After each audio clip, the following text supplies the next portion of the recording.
Want to see something cool? Isn't it cute? Let's see what other sea creatures we can discover.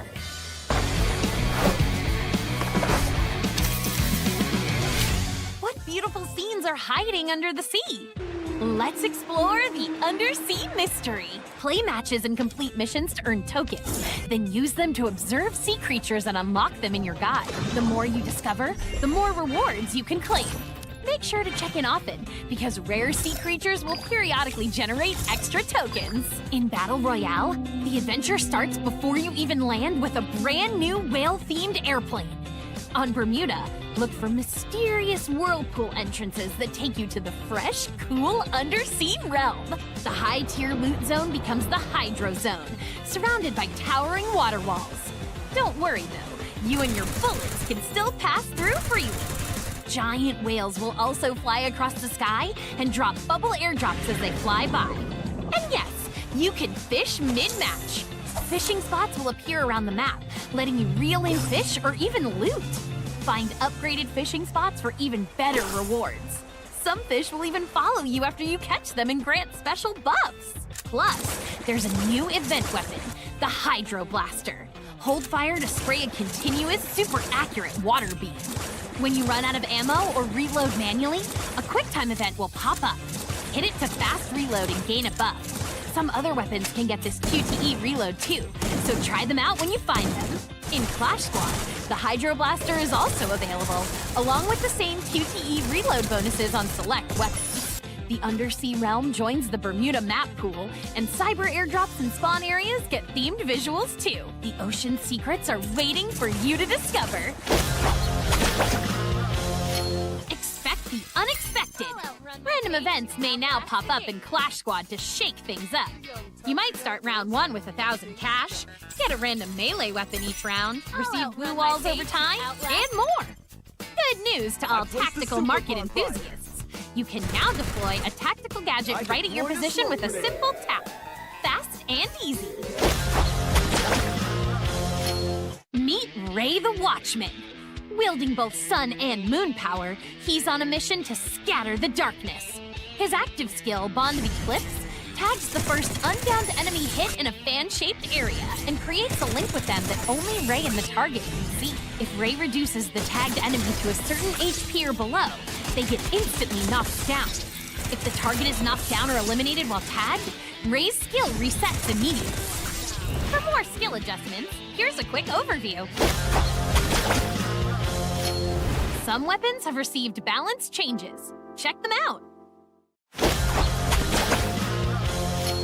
Say hi to Pyro, your new fiery companion. Log in daily to watch Pyro grow and earn rewards. You'll meet Pyro for the first time when you open your profile. Choose Pyro's personality, drag them around your profile or lobby, and watch them pull off all kinds of cool moves. Pyro has 3 states: active, faded, and inactive. Daily logins keep Pyro active. Missing logins dim the flames, and staying away too long makes Pyro inactive. No worries though. Log back in and this little flamehead will jump right into action. Every login boosts Pyro's EXP. Keep it going, and Pyro will level up from a tiny spark to the ultimate fire puncher. You can also unlock new looks and accessories to give Pyro even more heat. Presets will no longer be locked in once matchmaking starts. Even better, you'll be able to adjust them in the cabin or before the first CS round starts. However, you'll not be able to switch presets once you've used the loadout. Don't forget to tap the preset button to check out what presets your teammates are using before making your choice. In-match quick messages are now smarter and will suggest messages based on what's happening on the battlefield. Tap on the message to send it out to teammates. Some messages will even auto-mark enemies on the mini-map for you. See a player with impressive stats at the end of a match? You can now invite them to your team right from the match results page. Team invites are also smoother. If you accept a booking request while you're in a match, you'll join your friend's team as soon as your current match ends, so you'll never miss an invite again. We can't wait for you to try out the improved filter system and new themed filters like Cyberpunk and Golden Era. Looking for a smoother gaming experience? Try out the new frame rate boost feature. If your frame rate is set to high or above, open settings and enable this feature to enjoy crisper, smoother gameplay. If you love the competitive vibe, the new CS custom room updates are for you. Now you can choose a specific map area for each round to get targeted practice. What's more, play and win like a pro with the new ban and pick mode, complete with the new ban and pick feature and esports-styled CS store and gameplay rules. And that's it for today. See you next time, survivors!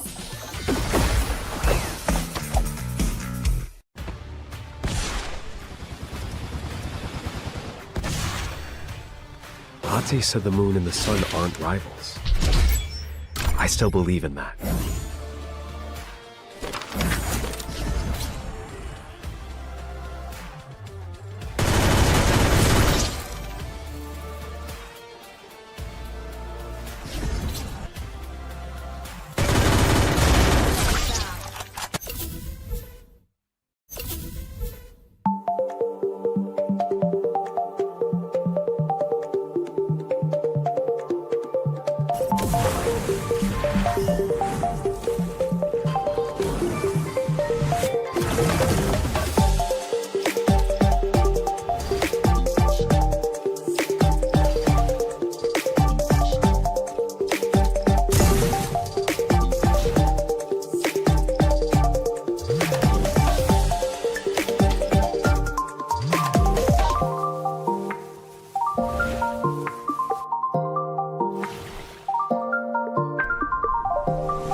おい、それスノボじゃなくて人体だから。それにこれってケツでブレーキかけるやつだし、吉原大炎上の次は異世界大炎上なんてシャレになりませんから。バカ、これぐらい犠牲を払ってこそコラボに対する俺たちの気合が伝わるってもんだろ。金ちゃんの言う通りある。コラボのためなら尻の一つや二つ差し出して当然ね。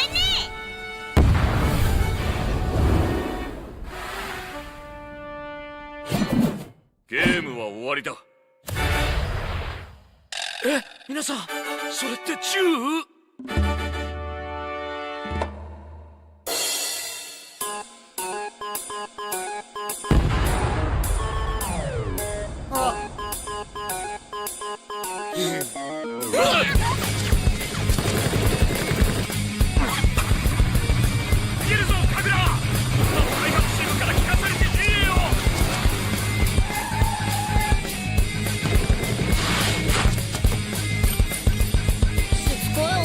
嫌いやろ。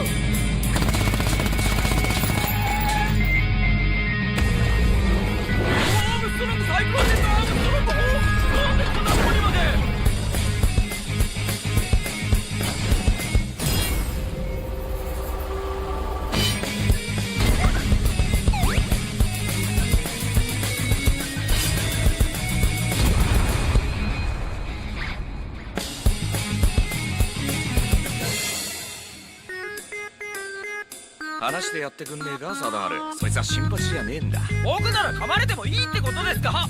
ケリーさん、本当にごめんなさい。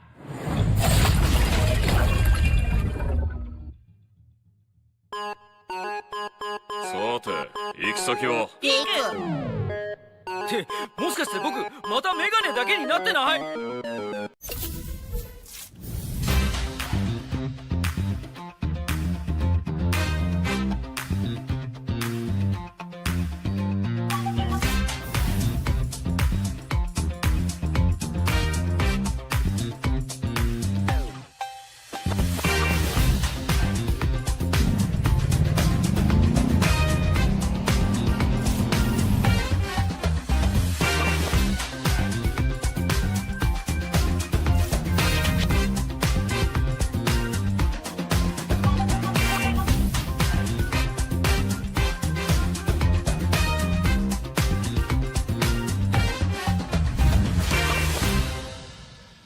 ？Hey there, want to see something cool?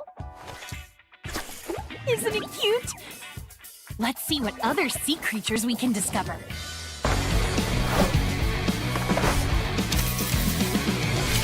What beautiful scenes are hiding under the sea?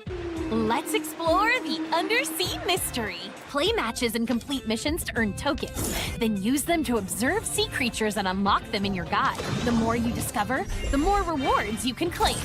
Make sure to check in often, because rare sea creatures will periodically generate extra tokens. In Battle Royale, the adventure starts before you even land with a brand new whale-themed airplane.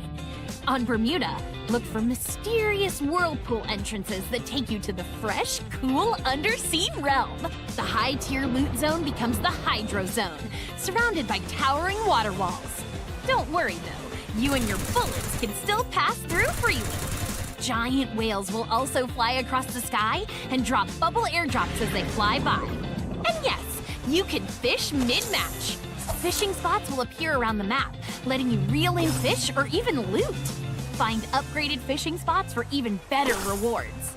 Some fish will even follow you after you catch them and grant special buffs. Plus, there's a new event weapon, the Hydro Blaster.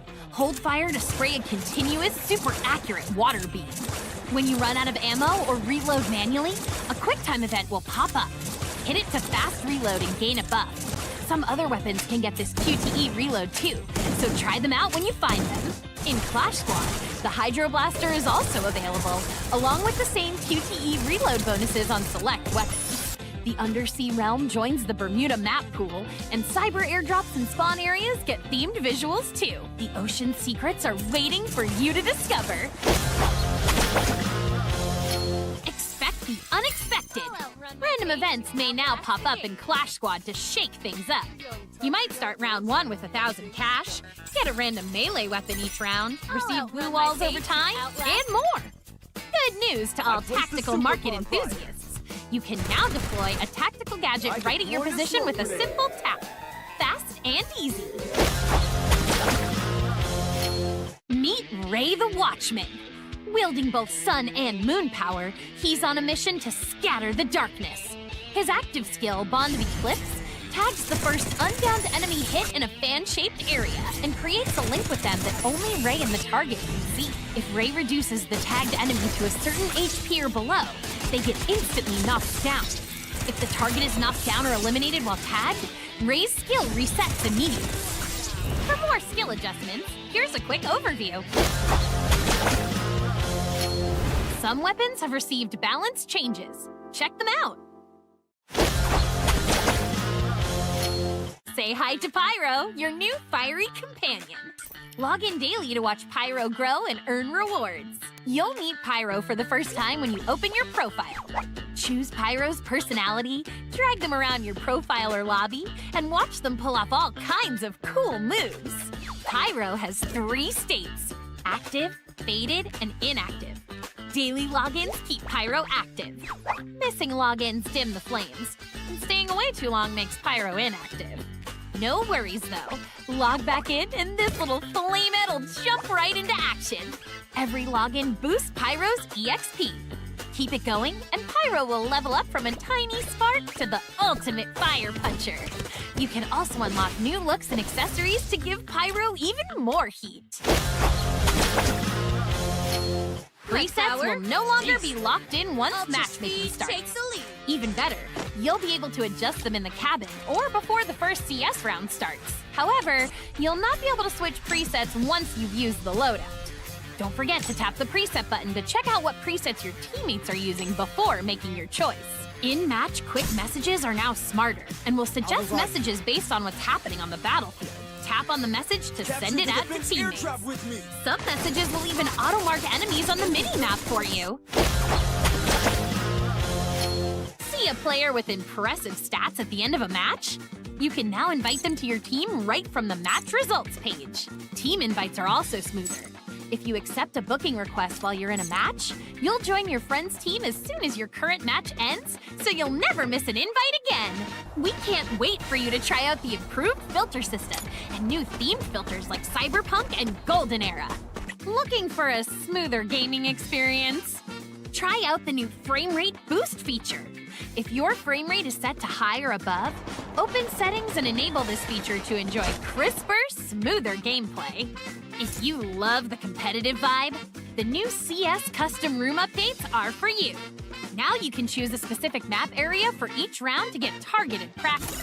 What's more, play and win like a pro with the new ban and pick mode, complete with the new ban and pick feature and esports-styled CS store and gameplay rules. And that's it for today. See you next time, survivors!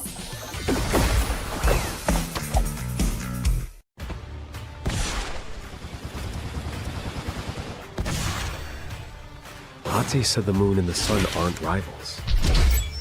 I still believe in that.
おい！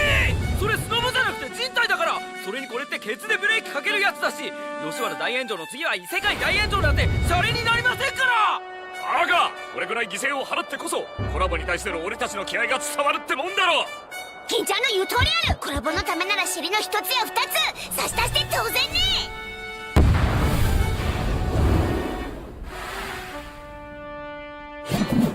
ゲームは終わりだ。え、皆さん、それって銃？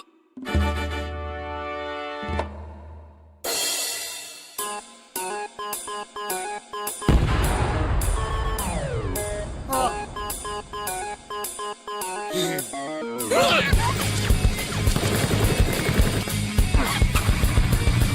げるぞ、カグラ！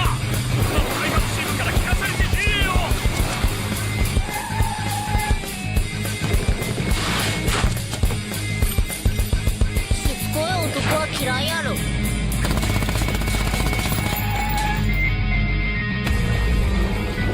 ムストロング最高です。アームストロングなんでこんなとこにまで。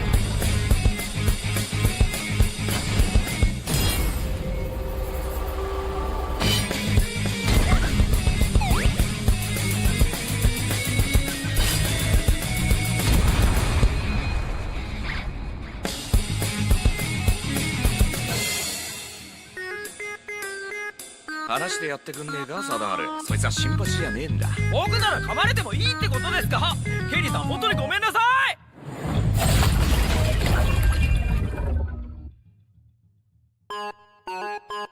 さて行き先は。ピンク。ってもしかして僕またメガネだけになってない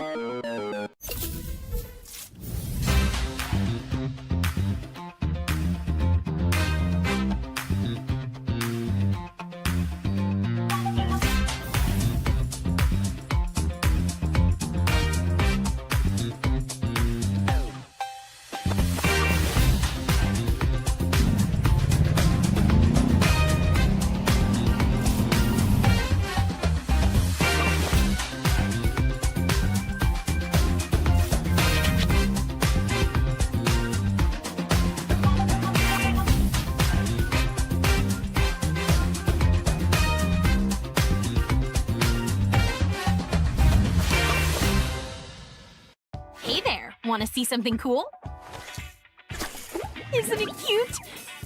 Let's see what other sea creatures we can discover.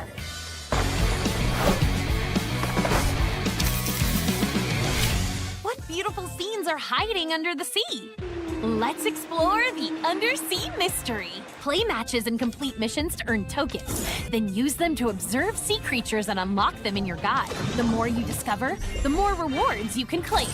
Make sure to check in often, because rare sea creatures will periodically generate extra tokens. In Battle Royale, the adventure starts before you even land with a brand new whale-themed airplane. On Bermuda, look for mysterious whirlpool entrances that take you to the fresh, cool undersea realm. The high-tier loot zone becomes the Hydro Zone, surrounded by towering water walls.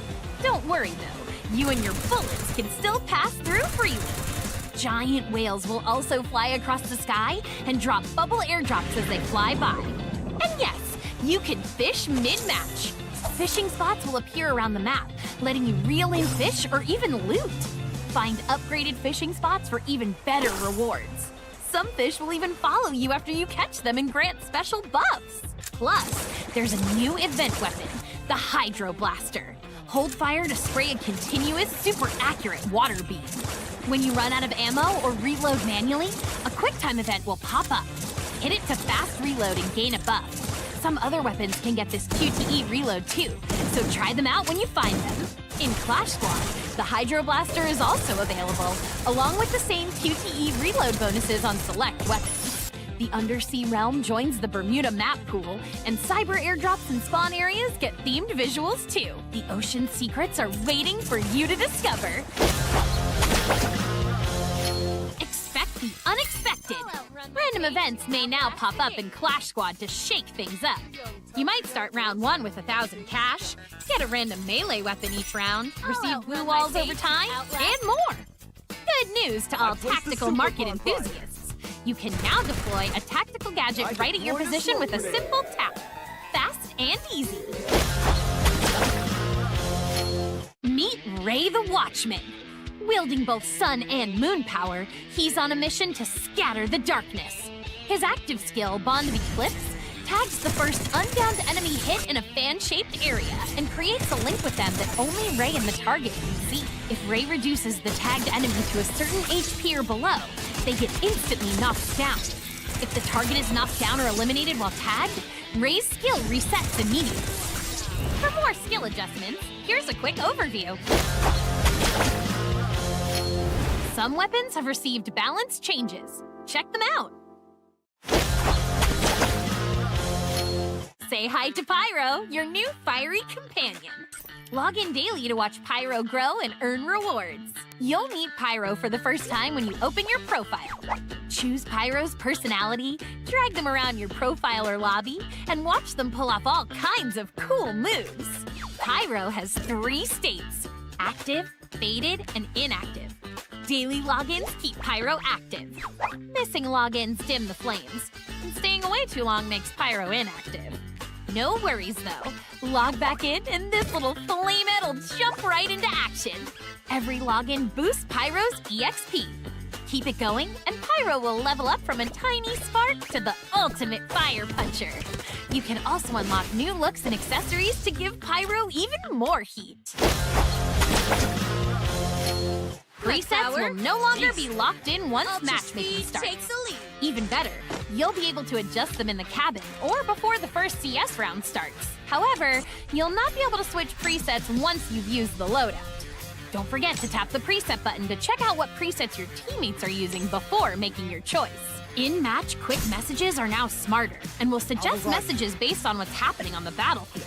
Tap on the message to send it out to teammates. Some messages will even auto-mark enemies on the mini-map for you. See a player with impressive stats at the end of a match? You can now invite them to your team right from the match results page. Team invites are also smoother. If you accept a booking request while you're in a match, you'll join your friend's team as soon as your current match ends, so you'll never miss an invite again.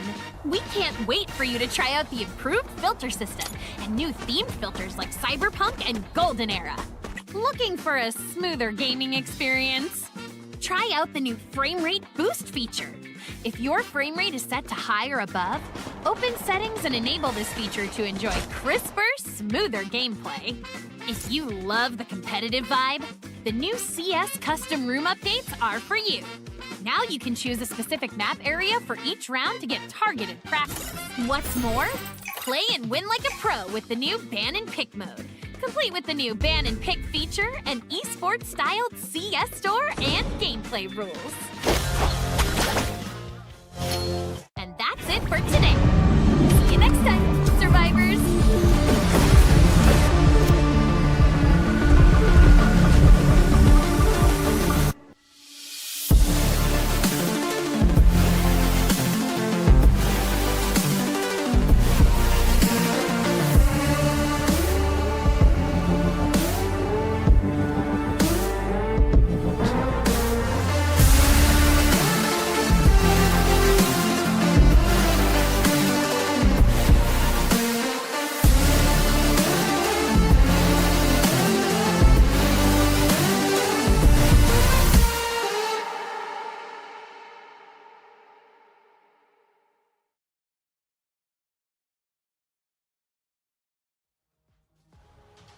Every team wants to perform at their highest note when they come up for the first time in the tournament, but that team was from Group C and it was yesterday. Today is going to be 2 different groups, A and B, performing for their first time is Group A. And welcome back to Fire Max Asia Invitational 2026 Spring. My name is Lucifer. With me on desk is Crips, and I'm worried especially for Group B because it's their last chance today, Crips.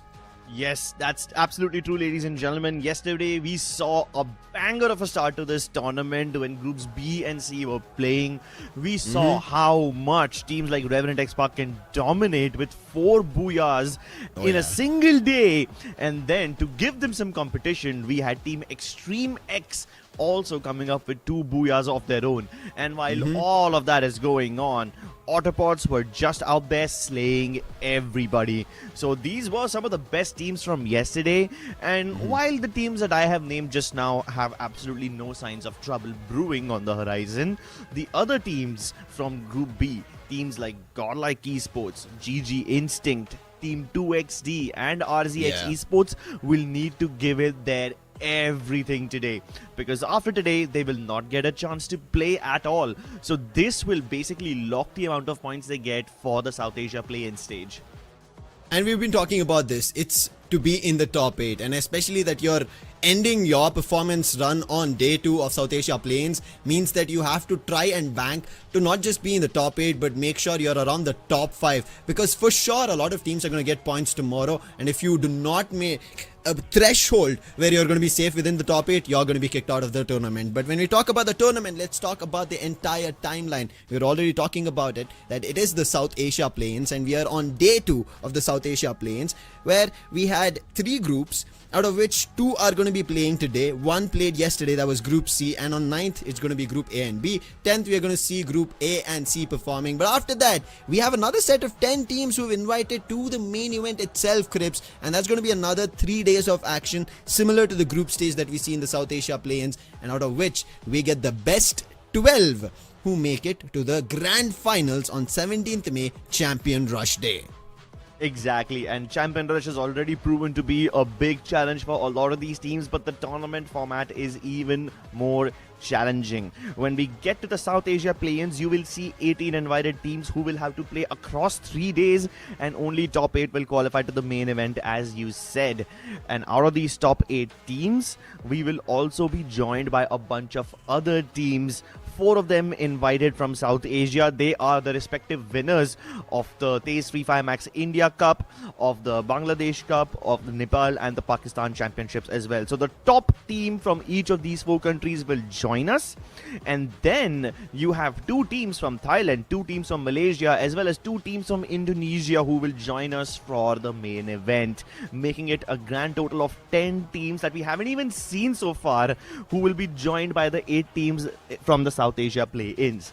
And out of these 18 teams, they will play across the main day again, across the main event again for 3 days, and then they will make it to the grand finals. Only the top 12 will get in over there, and out of those top 12, the champion will walk away with a lion's share of the prize pool. Now, when we talk about the prize pool, it's not going to be an easy one, right? It's about how they end up being the champion. And we already spoke about it. It's going to be on the 17th of May, and it is going to be Champion Rush. A lot of you are very familiar with it, especially for the Indian circuit. You just saw one and a new champion who will be, yes, joining us in the main event. But how does it happen? It is the team that gets to 80 points after they conclude their previous game will activate Champion Rush condition. And after that Champion Rush condition, all they have to do is get a booyah in the next consecutive games. The reason I'm saying games is, looking at the current meta, Crips, it is not at all easy to be the champion in the very next as soon as you activate Champion Rush. So I'm looking forward to who is going to be our FFMAI 2026 Spring champions with that booyah.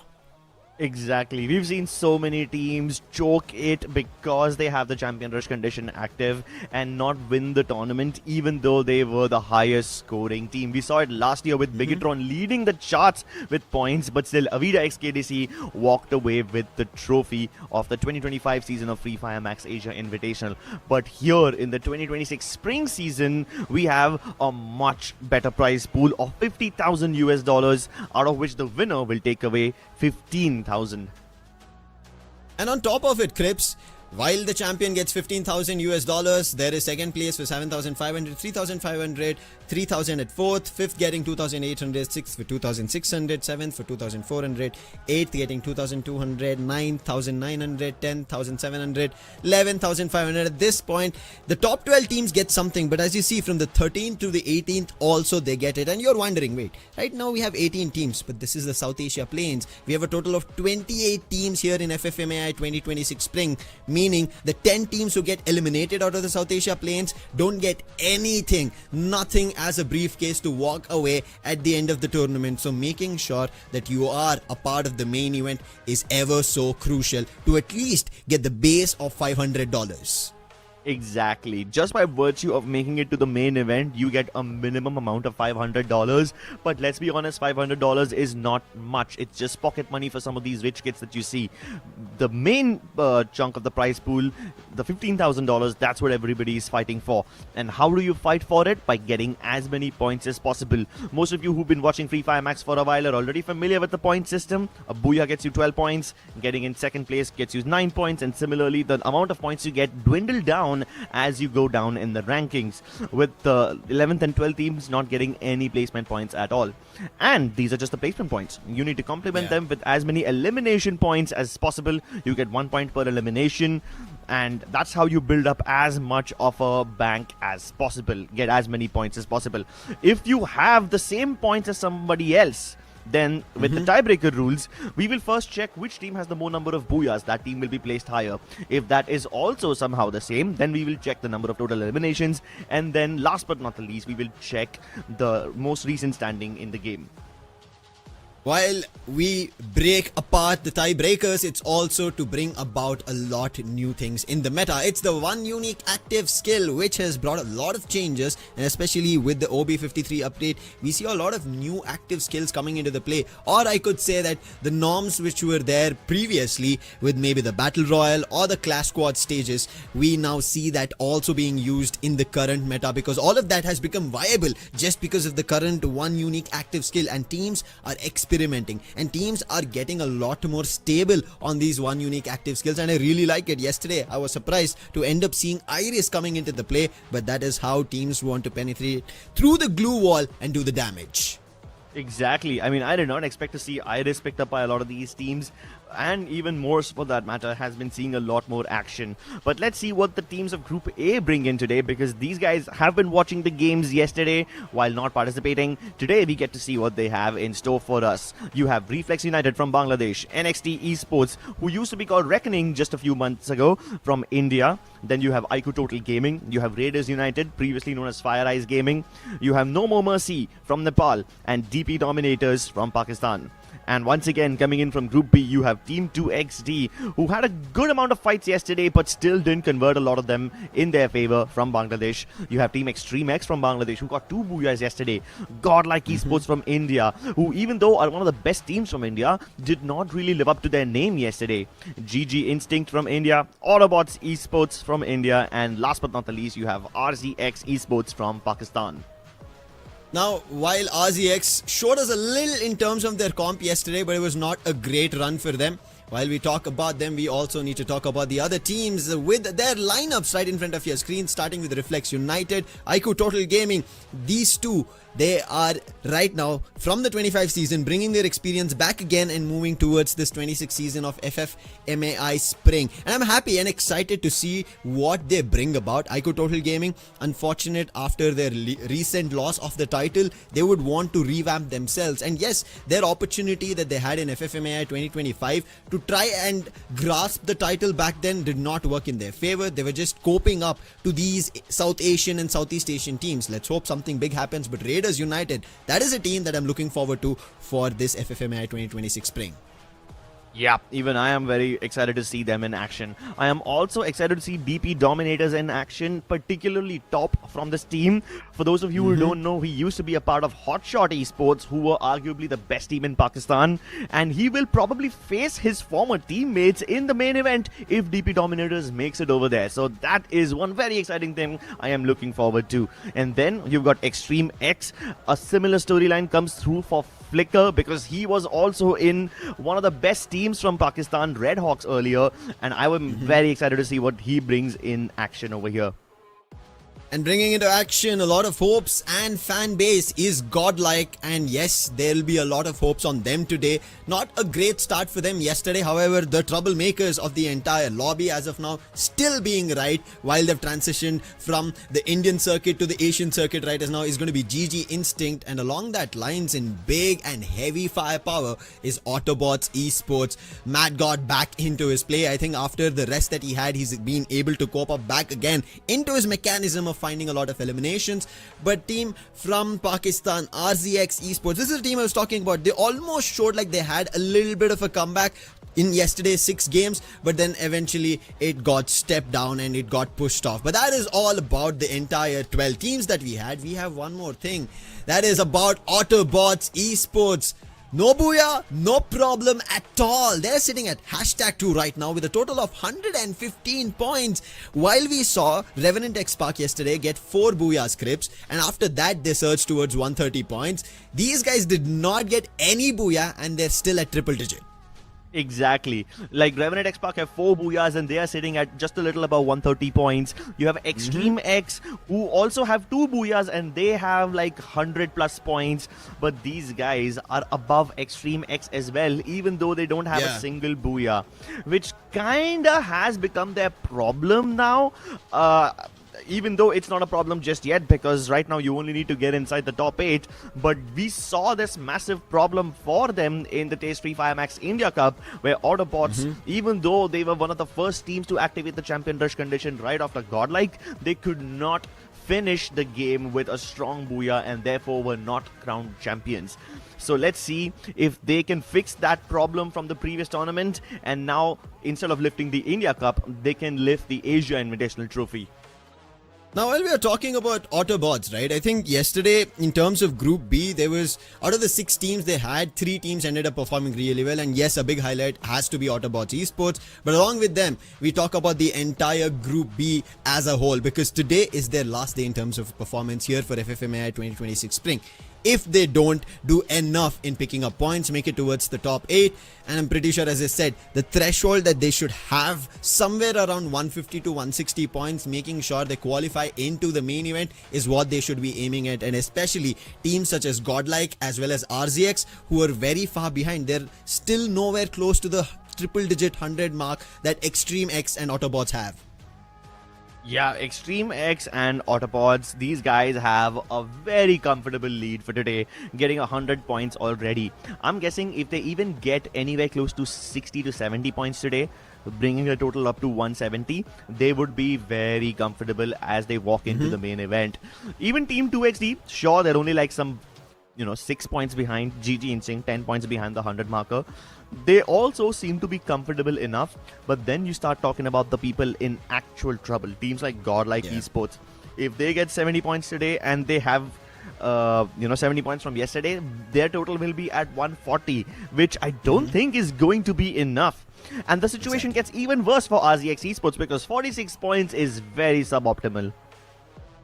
Let's hope that they do something different, because right as now the game schedule is live for everyone to view and to know which games they're going to be facing. And starting off, I really like that we are heading towards Bermuda, a land that everybody is going to be familiar with. But right after it, depending on how the action unfolds, Crips, we are jumping right to Solara. That's going to be even more intense. And then towards Kalahari. Snipers are going to love this game. And then we move towards game number 4. That's going to be Nextera. And last but not the least, in our already scheduled game is Purgatory. And after that, we have a big question mark at game number 6, because it is going to be random Alpine out of the playing 6, and now we have to move to a randomizer to decide our last and final game, and that will put disarray for even the teams at Group B, because now they don't know if they mess up in the initial games, how do they conclude in game number 6.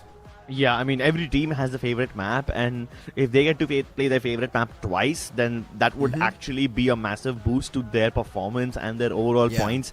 Yesterday, we had Solara as the 5th game, and then Solara yet again as the 6th game too.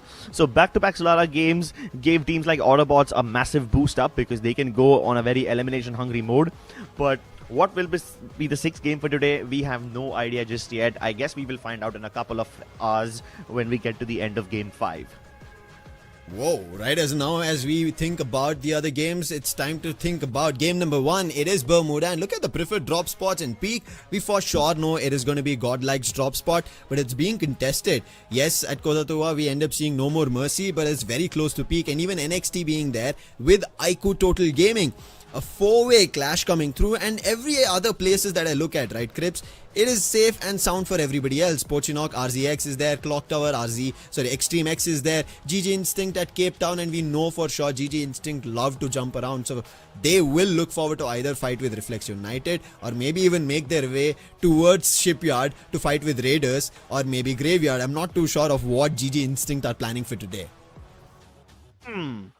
Well, since we are not sure, that kinda implies that the enemies also wouldn't be sure about what they're cooking. It is best to keep your cards as close to your chest as possible and not reveal everything early on. But with Peak looking this contested, surely someone will have to bow out. Surely somebody will have to relinquish this spot. Total Gaming going to Peak? Nah. They go to Mill. So this graph already has one team less from the peak cluster. GodLike will go to its peak. They are too damn proud to give up peak. Especially this early in the tournament. We saw them relinquish their refinery drop spot and go towards some completely different part in Kalahari only when they were absolutely desperate in the last dying embers of Tay's FFMIC 2026 spring. I don't think they're going to do it this early on in the FFMAI 2026 spring. NXT, they like dropping peak, but they will most likely split between Cape Town and Kota Tua as well and then head towards peak later on. I don't think they have the firepower to take on anyone else in peak. So, yeah, I'm expecting clash drops in Mill with Total Gaming and Reflex United instead. Now, one thing that we've been talking on about, right, is the last chance that Group B teams have. And yes, for sure, that is kind of going to be the main highlight for the day. Depending on how much they play today, how much they do today, we will have an idea if they'll manage to qualify or not. And as you mentioned, right, even on an average basis, if we consider GodLike to be that threshold, to be at the provisional exit or entry towards our main event, they are sitting at 70 points. You double it, it's at 140, which I still feel like is not a comfortable zone. You have to be above 150 or maybe 160. This is what even AJ and Neptune were mentioning yesterday. That should be your comfort spot, and if you're there, you should maybe call it your way in towards the main event. But the biggest of surprises for Group B today is, while Revenant X Spark stole the show completely yesterday, Group A have a lot of show stealers today. And that's what I'm worried about. iQOO Total Gaming, DP Dominators are there, Raiders United, and with that, let's take a look at our the predictions of what we think, and I've gone full in for just Group A teams. I've picked up DP Dominators, Raiders United and iQOO Total Gaming because I think it is going to be Group A right now in full form and aggression after witnessing what happened yesterday, Crips. Okay, that's actually pretty cool. I did not think about it in like a group fashion. I thought that anyone in the lobby has an equal chance. So, but yeah, your point about the Group A teams dominating makes a lot more sense considering that they have already seen what Group B teams play like yesterday. I'm pretty sure they must have been watching the matches too. So that's going to be quite unique. I'm glad that you picked up DP Dominators because I actually want to see what they have in store. I want to see how top goes ahead and leads this team. So that would be kind of cool. Apart from that, I think our Total Gaming and Reflex United picks are very common. Total Gaming, one of their strongest maps in Bermuda, and Reflex United, even if they don't get a booyah, they're just a very elimination hungry team. So those two picks make sense coming from both of us. The only difference being I've picked up GG Instinct as my number one spot because I think they are very good at avoiding third parties. And when I say that, I mean they are good at actively engaging in third-party battles out of their own will. But if someone tries to third-party them, they are able to escape very easily. They are a very slippery team. It's very difficult to pin them down. But there were two instances yesterday, and that is the reason I did not have them in my top picks, is GG Instinct, while they were jumping towards a third party, there were more teams. I think this happened towards the Mammoth in Kalahari, and I think in one spot in Solara where GG Instinct thought they were the ones jumping. Yeah, it happened at Delta Isle, if you remember. We were the ones in the last game.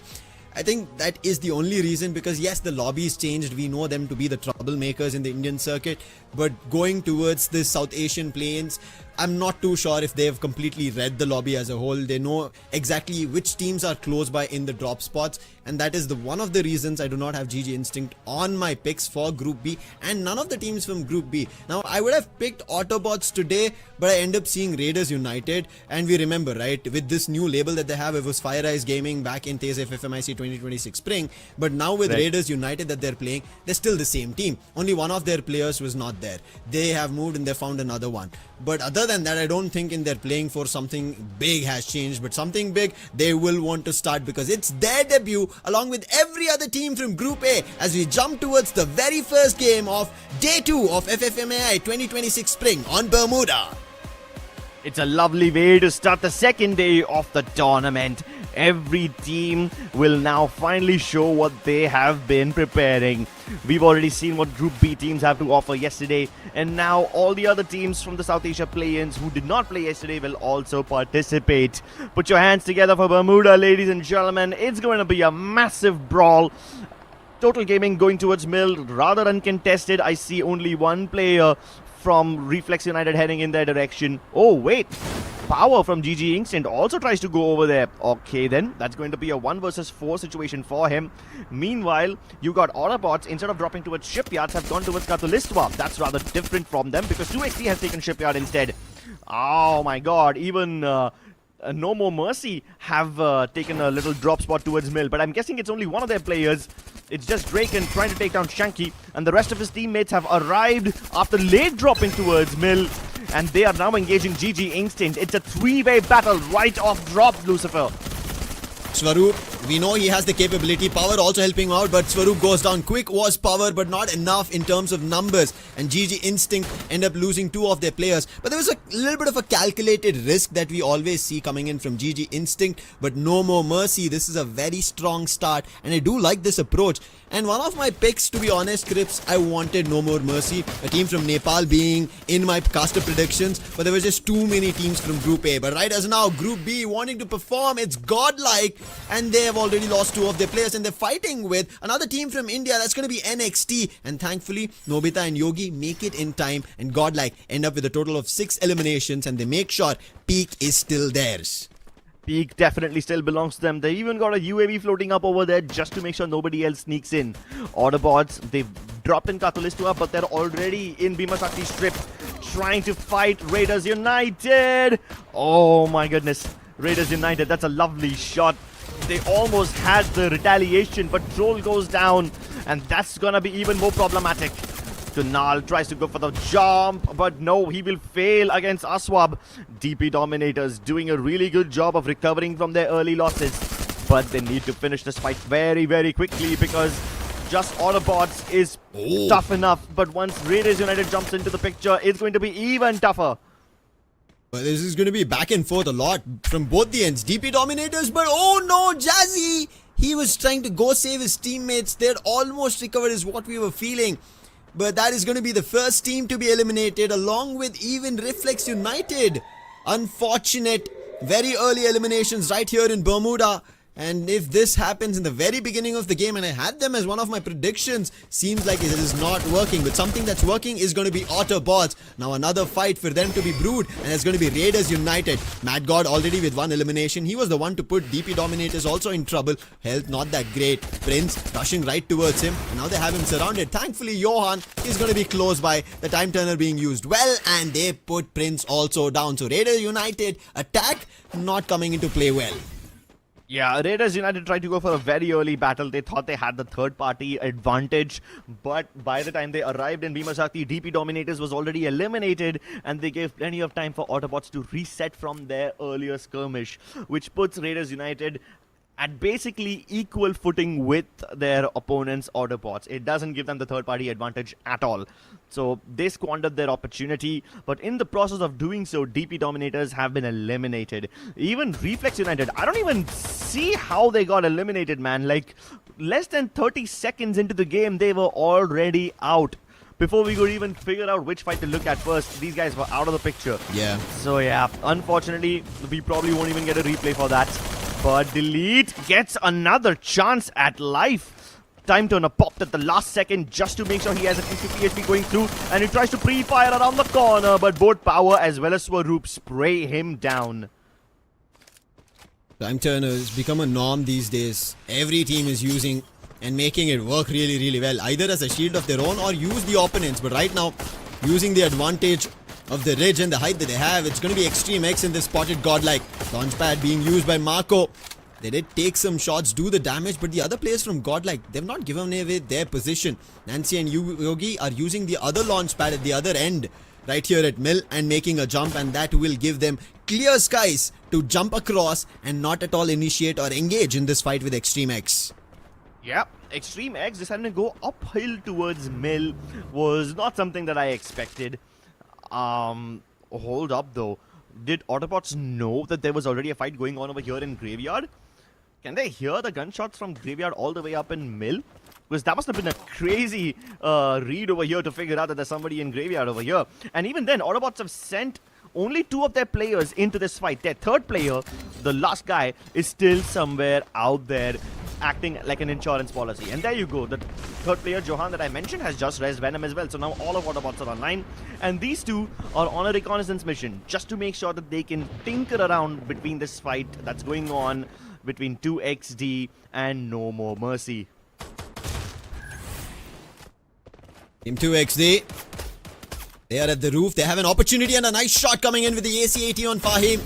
Yuri will not get an opportunity like his teammate to take the launch pad and make a jump. And this is something that they wanted to do, and I think this is the pressure and also the planning that they've done compared to yesterday. And they understand that today is their last chance, and we spoke about it. Start on a good note, and that's what they're trying to do. 4 eliminations in total. However, NoMoreMercy more in trouble as they've jumped towards Autobotz, losing players, and Yuri, he was the only player who was never here. He was revived, and now he's the only player who's up in the skies trying to see if NoMoreMercy will have a second chance. But Autobotz, they're right now making chances for themselves and grabbing a lot more in terms of eliminations.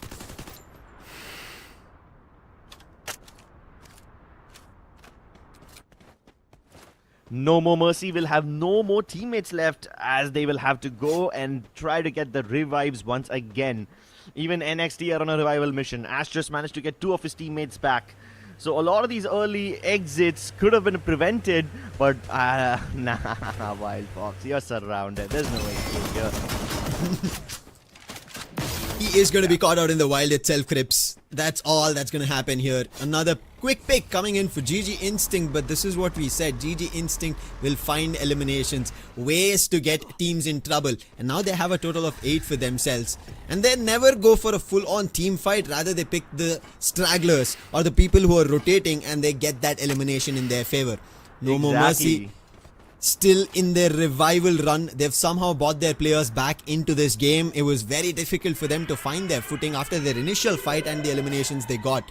The Team 2XD, the 4 eliminations they also had, it seems like they spotted one player from Autobotz, wanted to chase that player down, but there's a literal force behind them from Autobotz, and Don't Cry has been forced to use his Morse to get behind Venom, but Venom's on a 1v1 fight with Fahim, but the timing being better from Yanas, he will find the knock and Venom will be confirmed. Instantly turning this into a 3v4. Oh my god, make it a 2v4. That shot onto Mad God was incredible.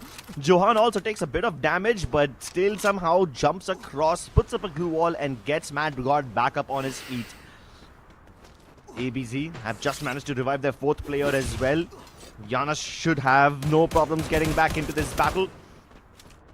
And across this entire cliff fight, it's all about using the head glitches to your advantage. But you also need a flank, because as of now, it's starting to look like a 2v4 fight with the Autobotz members just taking pot shots. Kunal is not participating in this fight at all. Yanis is not even anywhere close to this spot. He's probably not even close to the northwestern sector of this map. Right now, getting closer was the plan for Team 2XT, but they came right towards Autobotz. Johan was already for Yanis. Fahim in big trouble, but somehow he tried his best to put Kunal down. Mad God running right across the glue walls, and he will be able to pick up the elimination right across these glue wall fortress. And Team 2XT in trouble. Don't Cry thankfully jumps in the other direction and therefore doesn't land up with a similar fate as his teammates. And he will take a jump across to another direction, hoping that there's a vending machine. And he should be able to revive his teammates back up. He has enough money to get them back up on their feet, but that's going to be a long haul for him to do it. Yeah, you could see on the minimap how there was one player from Autobotz chasing him mid-air, but they dropped off early, deciding not to overextend. Even one member of RZX Esports was somehow outside the play zone over here and just ticking away. I don't know why they're still lurking around all the way here in Rimnam village, why RZX was present over here, more particularly why just one guy from RZX was present over here, but I guess we will find out. They're still 4-man strong, so they don't have anything to worry about. Meanwhile, NXT, oh my god, they've already lost Sabo. They might just lose Ash. Ash was too busy looking at Swaroop, and Patlu comes in from behind to get him with the Mag 7. And even NXT, for that matter, have been running around trying to get as many eliminations as possible, but they've only got 1 so far. And they must have had to rest their teammates at least some 6 times by now. So yeah, they're donating all these points away. Again, Wild Fox caught out in the open, caught out in the wild. I don't know how many times NXT will make the same mistake of offering individual gunfights to GG Instinct. There it is. There's a quick wrap up, and that is another elimination. GG Instinct are so quick on this, and You were talking about it, right? The way even NXT plan is very similar to what GG Instinct want to do, but GG Instinct are playing together. Extreme Else also in the similar approach. Raiders United, they've been caught and 2 of their players have been separated. But Rusty, he gets taken down. Nice shot coming in from Jack. Bunny, he's been isolated. Nice hit coming in from Sejan. Dashes right across using the Oscar's Valiant dash. Quick put down is Bunny. And that is another elimination. And the player who was taken down on Extreme X's end was Jester Knock. And now Jack in big trouble as he's getting chased and he's being pushed outside the zone. Flicker right about him has spotted the pixel. And now Jack, his position completely compromised. Jack position's compromised, but he might just have a chance with the advantage over the glue walls over here. He's used the glue UAV already. Nah, but that doesn't help much when you get flanked from the other side. I thought that the glue UAV will help him at least stay alive for a couple more seconds, but that is obviously not the case. And now Extreme X, once again hunting around, using the binoculars onto every possible compound, trying to clear out the entirety of the hangar region, and then move north very surreptitiously.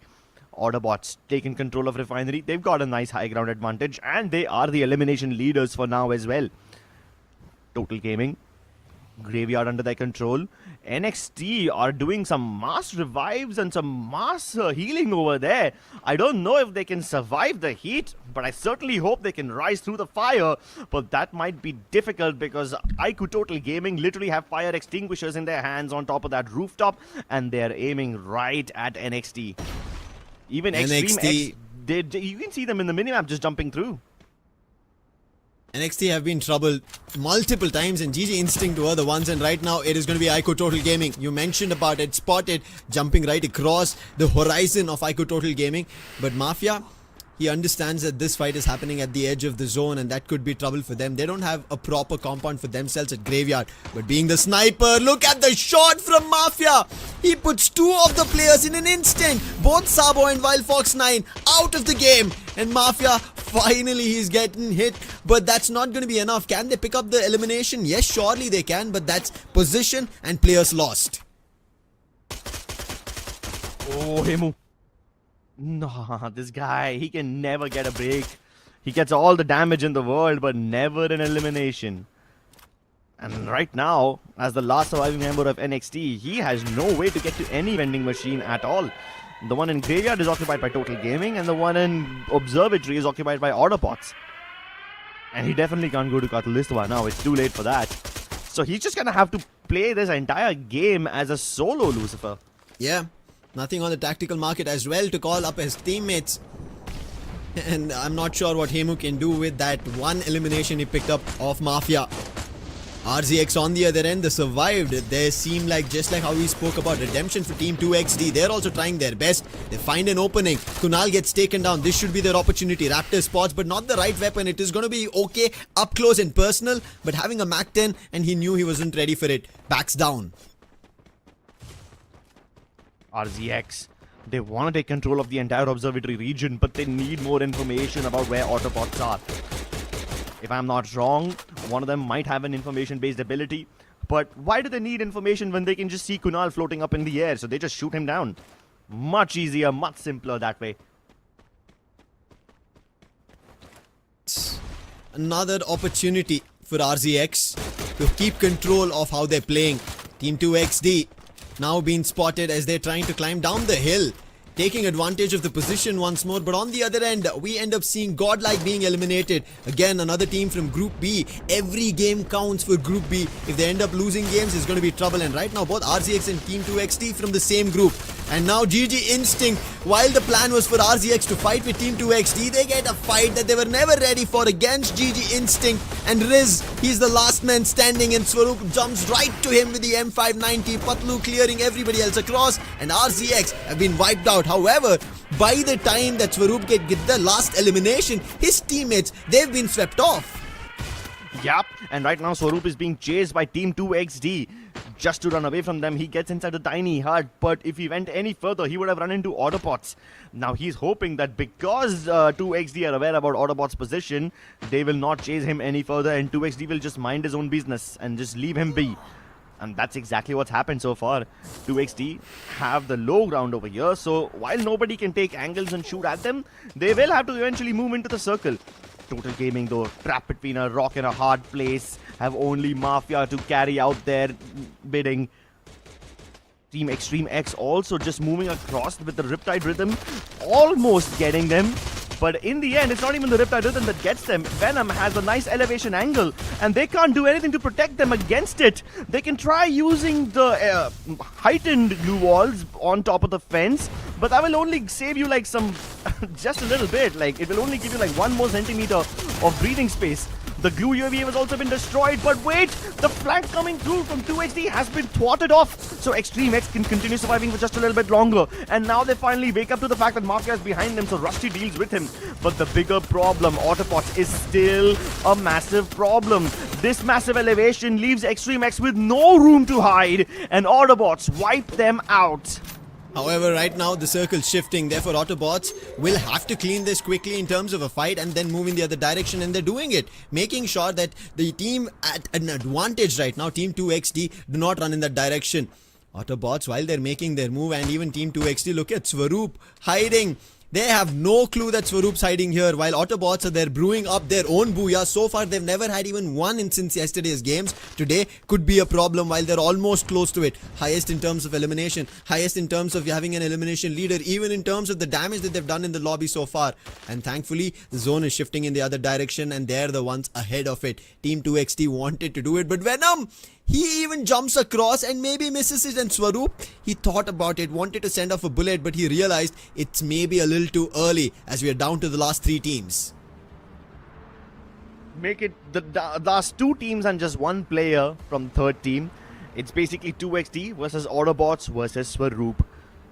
And the zone is pushing him even closer. Autobotz are still aware that somebody from the low ground could come in any moment, so that's why they're being very careful, taking every step with bated breath. Oh, Swaroop sees Mad God. He needs more information before he can pull the trigger. The trigger discipline is actually insane right now, but Mad God spots him. Swaroop puts up a glue wall and dashes right past him, hoping to save his skin, but nope, it's not gonna happen. Mad God takes him down regardless, and now it's a 4v4. Make it a 4v3 as Fahim gets the first knock. Gianna's closing in the distance alongside Fahim, and they both are going for the left-hand flank. Don't try. He's right behind them, but I want to see if they can actually split up right now, because they've given Autobotz enough chance to rest their 4th player. Team 2XT, this is the biggest of opportunities to climb back on the overall standing today, because finally Group A joining, meaning now we have all 3 groups and all the 18 teams fighting for the top 8. Team 2XT, they have a big problem. Is this comp on the fortress?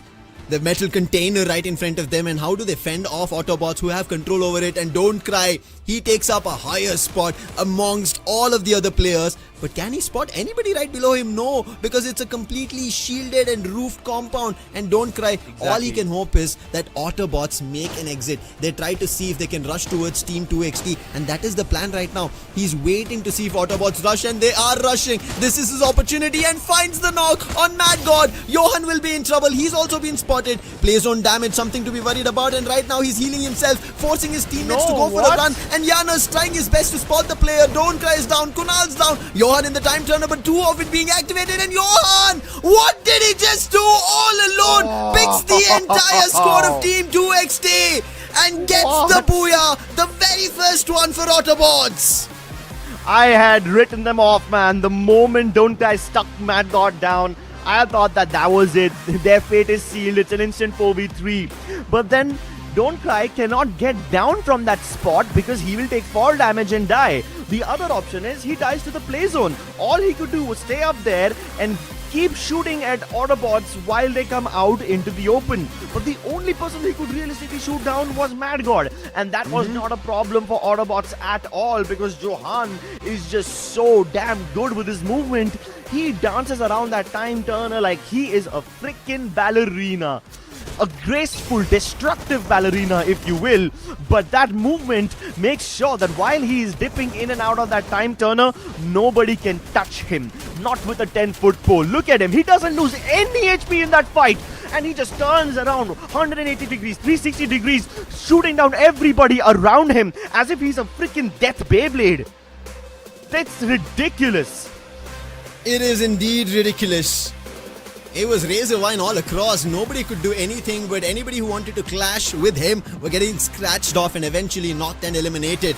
What a game to get a booyah on Autobotz. This was not the cleanest of games. They had trouble, but also they had the highest in terms of elimination. They had it all, but still they had issues. They were figuring things out. They were trying to get their players back up. We saw how Kunal was getting eliminated when Team 2XT initially tried to approach, and then Team 2XT were also pushed off. Autobotz played brilliantly on both the highs and the lows here in the very first game to just show us that no booyah, no problem, but yes booyah and problem for everybody. Yeah, man. We just mentioned that they weren't able to get a booyah in the TS3 Fire Max India Cup 2026 Spring Finals. We just mentioned that they didn't manage to get a booyah yesterday. It seems like they heard us and they took it a little too personally. They were like, listen, casters, you guys need to mind your language. You need to eat your words because we're going to get a booyah in the first game itself. 33 points with 21 eliminations. Oh my lord, Autobots were on fire. Quite literally, the elimination leaders literally get their name on fire if you look at it from a third-person perspective. Meanwhile, GG Instinct, they were running around the entire map. I saw them go from Mill to Kotatua, all the way down to Peak, and then somehow rotating via Factory, then coming up towards the northern sector near the graveyard areas. Like, these guys were just everywhere. GG Instinct were also moving around the entire map. They were getting so many eliminations on NXT, kind of bullying them, not gonna lie.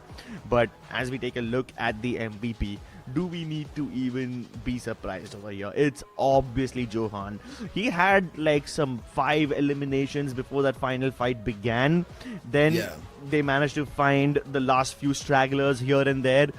And just when I thought that Autobots have the most disadvantage possible, this guy was basically invincible, dancing between those time turners and the glue walls, spinning around like a death Beyblade and dishing out 5,030 points of damage. It's incredible how good this guy is. Yeah.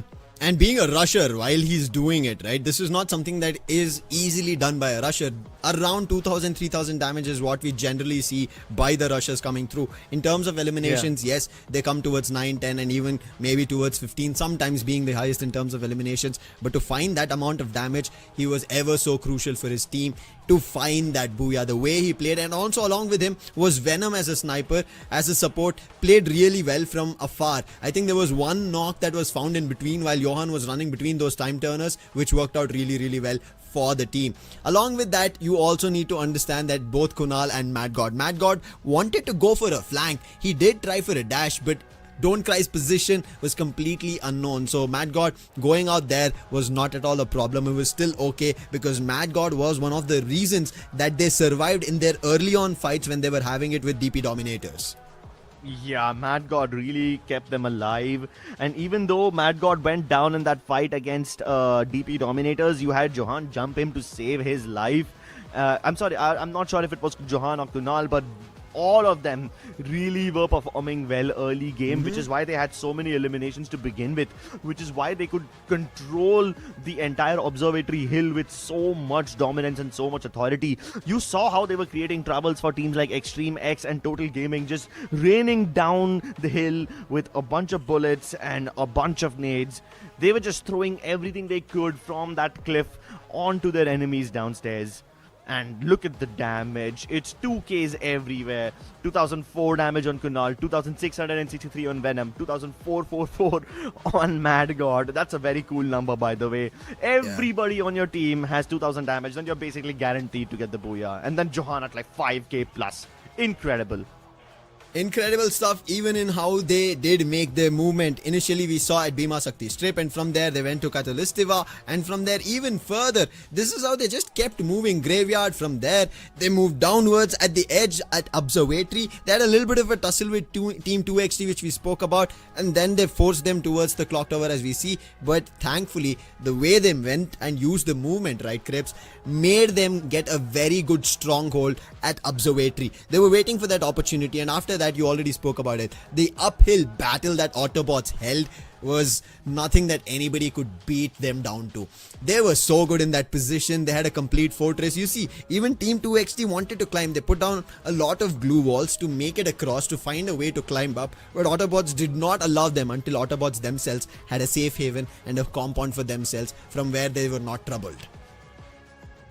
It was absolutely stunning how clinical Autobots could be. But I must also give credit to GG Instinct. Look at how consistent their circle elimination graph is. 8 eliminations in the first circle, 3 in the second circle, and then 1 and 2 eliminations in the third and fourth circle. This is where most of the teams struggle to get eliminations because they're busy rotating. But GG Instinct were rotating all around the map, getting eliminations on all the stragglers, whether it is NXT or whether it is the last few members of any other team. These guys were just aggressively roaming around, and normally you don't think of GG Instinct as a super aggressive team because, you know, there's teams like Autobots in the lobby as well who are obviously very, very ferocious. But I think since yesterday I'm starting to notice this one trend where GG Instinct love getting all these eliminations while everybody else is rotating. And because Solara is coming up next, I would love to see more of this, because if GG Instinct keep getting eliminations while they are rotating around and while everyone else is just moving and vulnerable, these guys might also become a super fast team in terms of racing eliminations.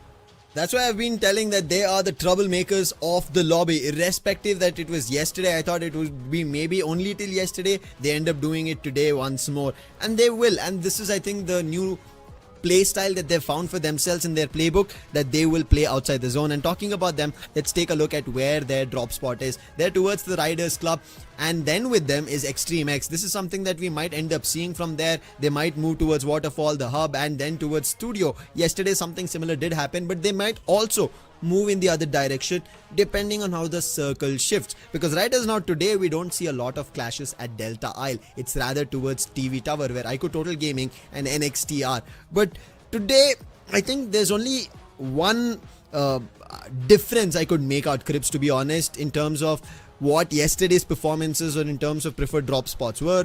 Today's preferred drop spots, it is that there were a couple of clusters where teams would have had an initial fight right at the get-go, but here it's nicely widespread and not everybody is going for an instant drop fight. They're waiting for their opportunity, get the right loot, and then they're making their rotation towards the other teams and taking the fights head on. And also, all the fights are head on. Rather, it's not been a surprise one, except for only one team, and it has to be, that's GG Instinct. They are been surprising everybody.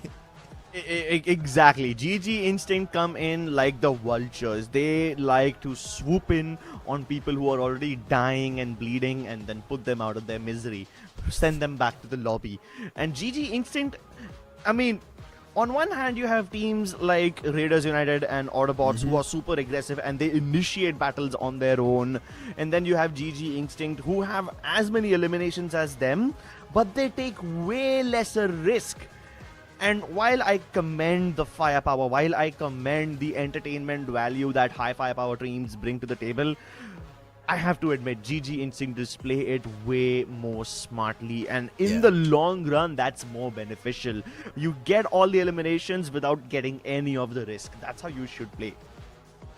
Right now, every team is going to be playing in terms of them having an opportunity to qualify into the top 8, and especially it is the Group B teams that are trying in that direction, right, to make it towards the top 8.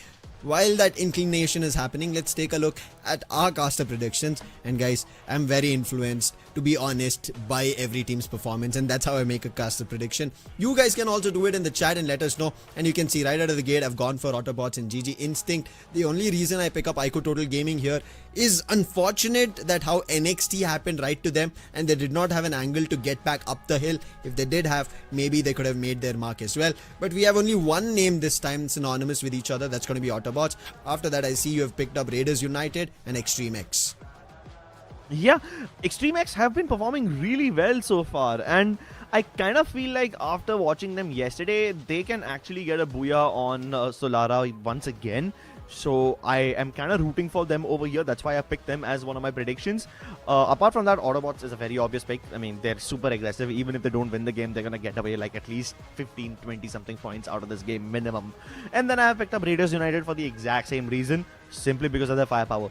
Do I think that Reflex United or Autobotz can get a booyah? No, not on Solara. But do I think they're going to have a high-scoring game anyway?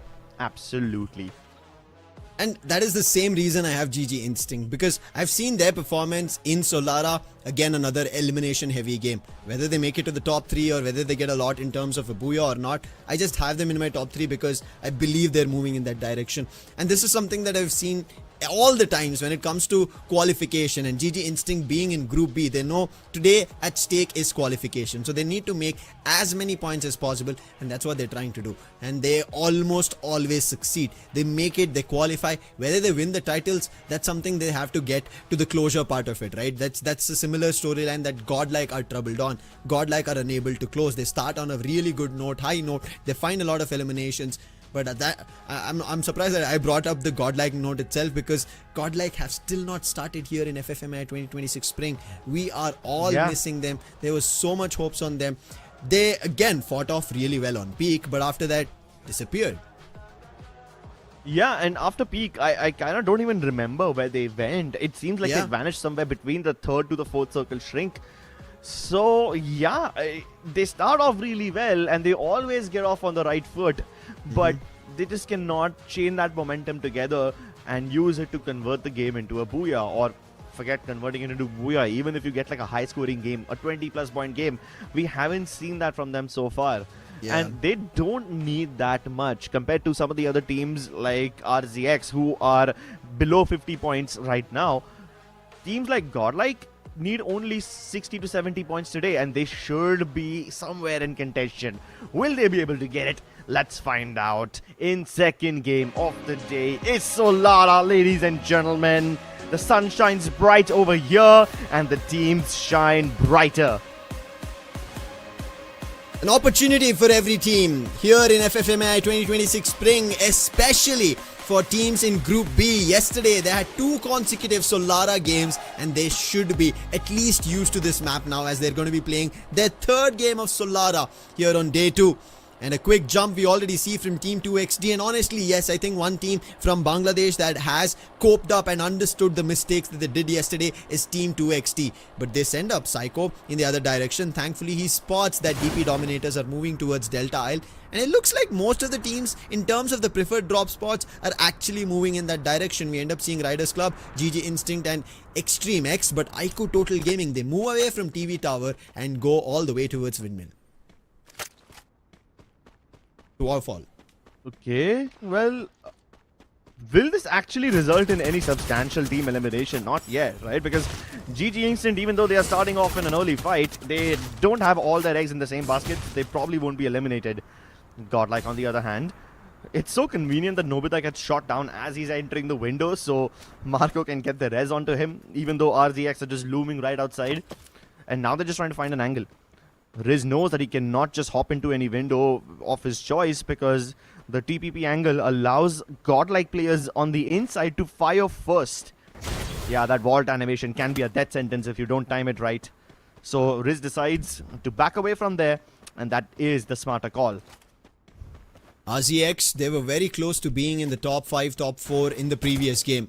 But on the other end, GG Instinct, who are already close, they did make their mark in the top 3. This time it seems like Extreme X, they're having their advantage. Swaroop did find a way to eliminate Sajin, and now he's bringing up his teammates back to life, but the fight is still not done. Extreme X still have their players, and Flicker, he starts putting them down and giving them all the trouble. And Patlu, quick on that exchange, will confirm the elimination onto Sin, but it's not yet done. This is what we spoke about. Extreme X have still numbers going in their direction, and finally, GG Instinct would have to give up their position, moving in the other direction, so that they have to revive their teammates. As you can see, the 2 players, Swaroop and Power, just came back to life, and Patlu will be brought back now.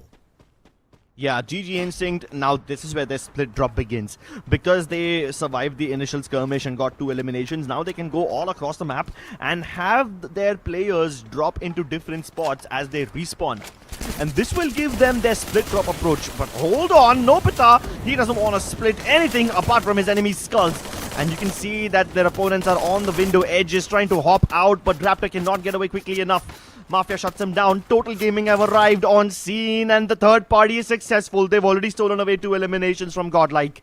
And the godlike team just becomes the center of donations again and again. People were stealing their eliminations in the Tasty Fire Max India Cup 2026 Spring LAN as well. They stole eliminations from godlike even yesterday in the FFMAI, and now they're facing the same problem again. It's like they are the standard bank in any heist movie, in any robbery movie.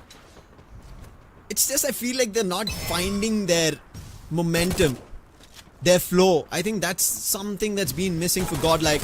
Oh no, Marco, he's out in the open. Has only one glue wall. Tried his best to try and waste time, and it did not work out. Even tried to send off some bullets. It did not connect, not even find a knock.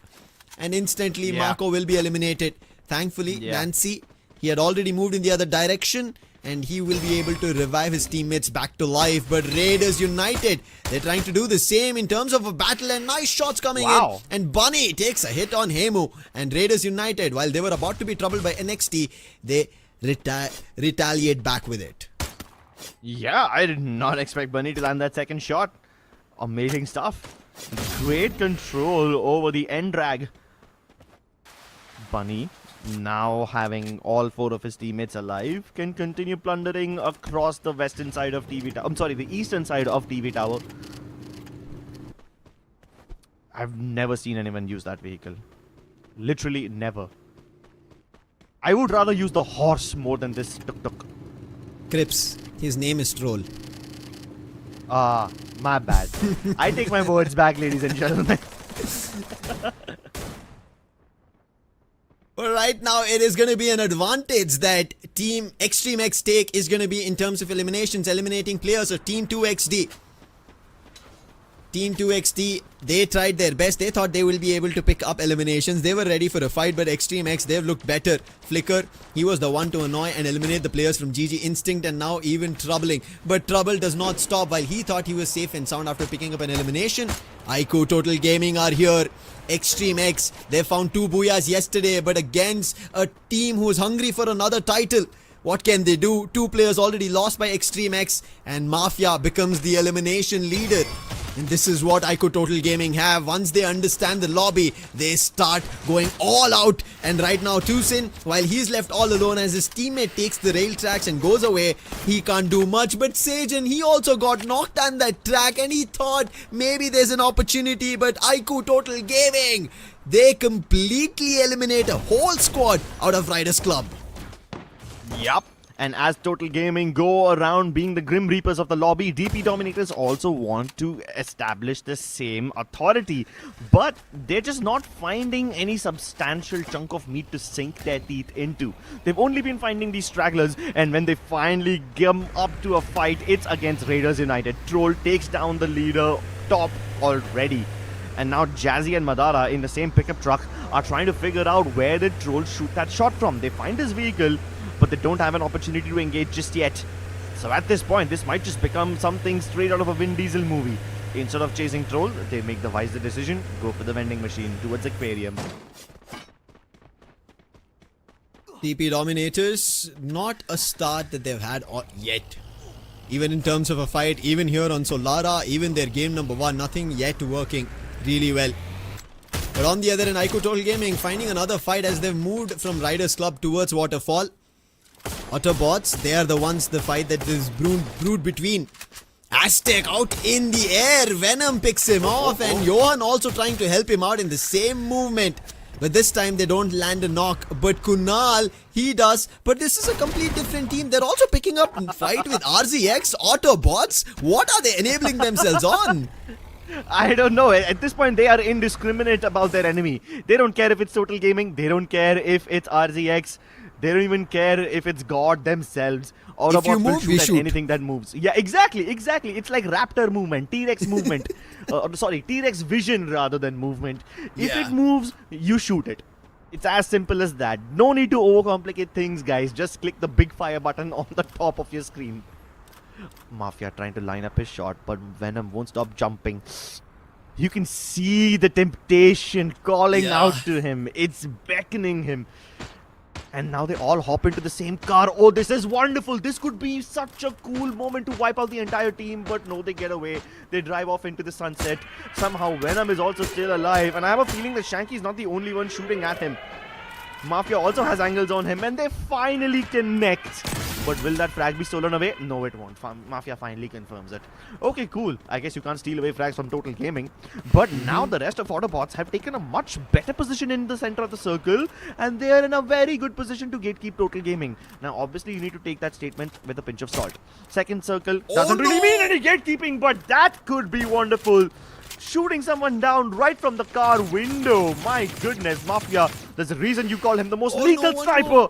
And Delete spraying him down with that weapon? I didn't even know it was very good at long range. Making anything and everything work at this point. iQOO Total Gaming have put Autobotz in a disarray. They put them in trouble. Johan gets knocked right in front of the vending machine. He was going to plug his teammate back into this game, and then it doesn't work. 4 eliminations in total, and all Kunal can do now is bide on time. While we were talking about them them spotting any team that was moving and picking their eliminations, iQOO Total Gaming said, give us one chance to recover, and I think that was one player that they knocked from RZX. That was the recovery for iQOO Total Gaming, and now Autobotz, they don't have any of their members alive except for their IGL Kunal. See, Shanky using the horse. This is literally what I said. Nobody uses the tuk-tuk. I would much rather use the horse than the tuk-tuk. But then you mentioned that it was Troll who's using it, so I'm like, okay, cool. Yeah, that makes sense. Power kind of trapped over here, feeling powerless against Prince and Bunny, both rushing him at the same time. He can get like one knock, but Prince will be picked back up instantly. So the rest of Raiders United are now looking for their opponents. They know that TV Tower is still close to the circle center, so somebody might come for the vending machine. That's why they're staying a little bit outside over here, just to make sure that nobody comes to res their teammates. But they see all these reses happening on the other side of the map, and they're like, yeah, nobody's over here, guys. Let's just jump into the zone. Unless a random straggler from GG Instinct lands in front of them. I saw it on the mini-map, but I don't see it on the actual ground. Meanwhile, you got NXT getting jumped. Poor Hemu has the entirety of Reflex United landing on him. And then 2 Riptide Rhythms on top from DP Dominators. They eliminate Hemu first, even though Reflex United were the juicier target. The amount of Dragon Nades over here will put all the fireworks to shame. But somehow this tiny piece of rock is keeping Reflex United alive. Not for much longer as the freeze bombs now start to go in. You can see the damage being ticked away. And this will encourage DP Dominators to put even more pressure downhill. This is the game where Reflex United are actually picking up points. They were at 0-0, nothing before this game. They lost and they were eliminated in the very beginning, and right now they have a total of 9 points, but they are getting eliminated. The amount of nades being tossed, whether it be melters or actual grenades which are doing the damage, and now they're in trouble. The boulders being pushed, the zone's closing in, another player's been knocked. Fahim, even Takla goes down. It's up to one last player. And I think this is going to be done for Reflex United. Another game where they're almost picked up eliminations. But Fahim trying his best to get close to Tahsin. Why? It doesn't work out because even Tahsin, he has to make sure that he heals himself. But what a throw of the Nero plushie! No. And that is an end for Reflex United. I think that was from DP Dominators itself before they moved in the other direction. Made sure that in case somebody decides to chase, we don't want our flank being held by a team who's even the last survivor. Exactly. And speaking of last survivor, even NXT went down. Poor Hemu was rushed by the entire team, and now the last member was also taken down. Raiders United have Prince down on the knees, but Yuri tries to invade that time turner. You really want to try that against Raiders United? That's not gonna work. Meanwhile, Autobots on the other side are putting their grenade launcher to great use. GodLike now start taking pot shots at Autobots, and that could be the little nail in their coffin. But this actually takes pressure off of Raiders United because now they've got this entire sector to themselves. They've got enough time to heal up and reset the entire fight. The only thing missing is their one teammate. Swaroop, excuse me? Yeah. See, I told you guys shouldn't use that vehicle. It has 0 cover. It has the least HP. I'm actually surprised Swaroop is still alive. Raiders United, another trouble for them if Swaroop does find an opportunity. But I'm pretty sure Raiders United have spotted him and Swaroop gets hit on the rail tracks. Jack making sure he puts him down, tries his best. But I think Swaroop somehow, using that movement on the railway tracks, does actually manage to move across the lands. But for the time being, it is even trouble for NoMoreMercy because they are taking damage and they're also held at gunpoint at this point. And they're not allowed to move. Somehow using the glue walls, they make it across. They're in the play zone. Raiders United give them a little bit of a leeway and they get into a compound as a whole. And now Jack has to make a run. If he doesn't do it, well, it's going to be trouble. But trouble happens for GG Instinct. We were already talking about Swaroop and I think he was the last one surviving. Prince tells you are not going to go away from our scope and will then eventually eliminate them. But right as of now, NoMoreMercy. What? They even find a vehicle and run away from Raiders United. Yeah, and even Don't Cry does the exact same thing. He sees one car zooming off into the distance and he's like, okay, I'm gonna find it and follow it. Unfortunately, Beast was discovered and he was taken out, putting an end to his team's run. But surprisingly, NoMoreMercy, even though they take that massive risk, 2XD don't go punished as hard. They lose only one teammate in that mad dash away. And that last teammate might just have some hope. Let's take a look at the instant replay because this will show you how the majority of NoMoreMercy were taken out, sniped off by Yogi, and that's a very, very good amount of eliminations that GodLike have just managed to acquire. They needed it a lot. They've also got a good compound. Could this finally be a game that GodLike convert? Yesterday, I think almost all the casters had GodLike as one of the teams who had to pick up points or get towards the booyah. Did not work today. Maybe it is going in that direction. But right as now, going towards the highest damage, sitting at a total of 3,600 is Mafia from iQOO Total Gaming. Trying to find an opportunity on RZX. The lightning bolt being called will force iQOO Total Gaming off its position. But on the other end, forced off right now is going to be Autobotz off the lobby. Raiders United, they fended off from RZX, but they even lost their own players as iQOO Total Gaming on the other end troubled even RZX Prince. The IGL last man surviving, the Bolt Maker troubling him as well, and he doesn't have a safe space to run into. Just a hoarding that he's hiding behind. Thankfully, the Bolt Maker was just about gone, but it's called back again, and Prince will be biting for his life. On the other end, DP Dominators have the best position on top of the roof, and they will make sure that nobody else gets closer.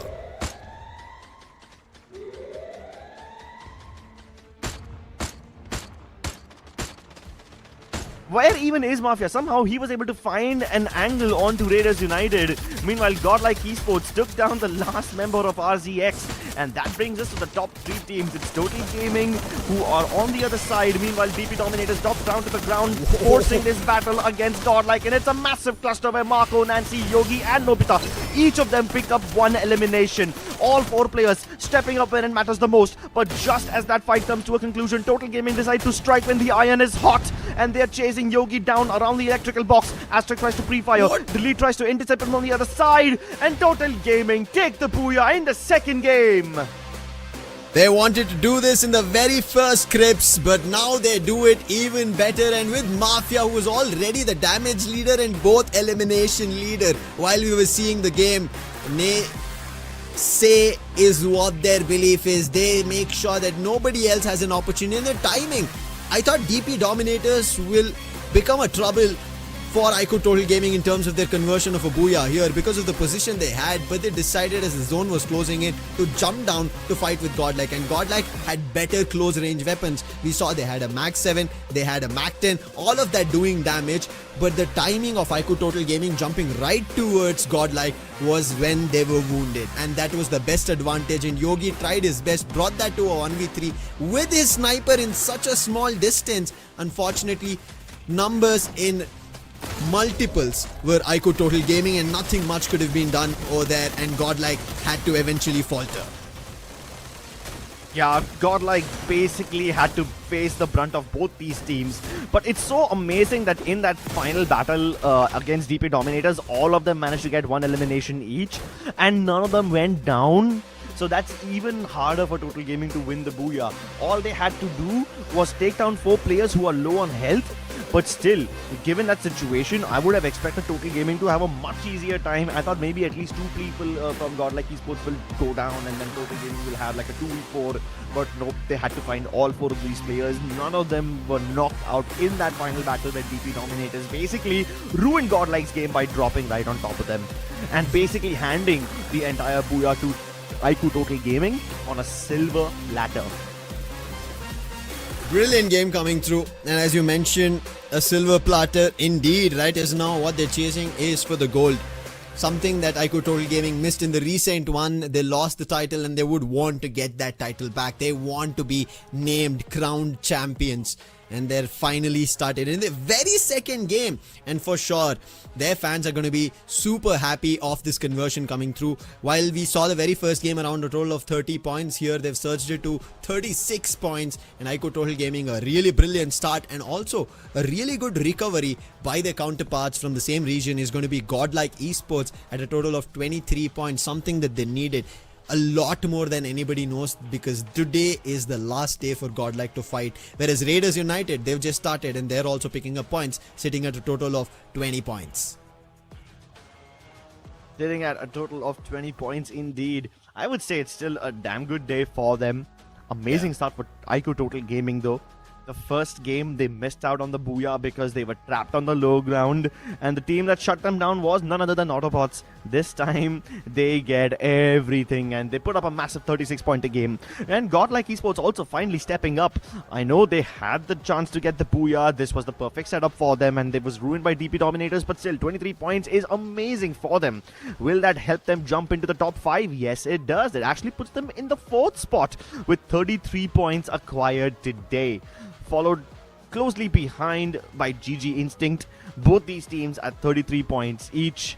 Of course, you have Total Gaming at 50, courtesy of this Booyah, and Autobotz continue to be as consistent as they've ever been.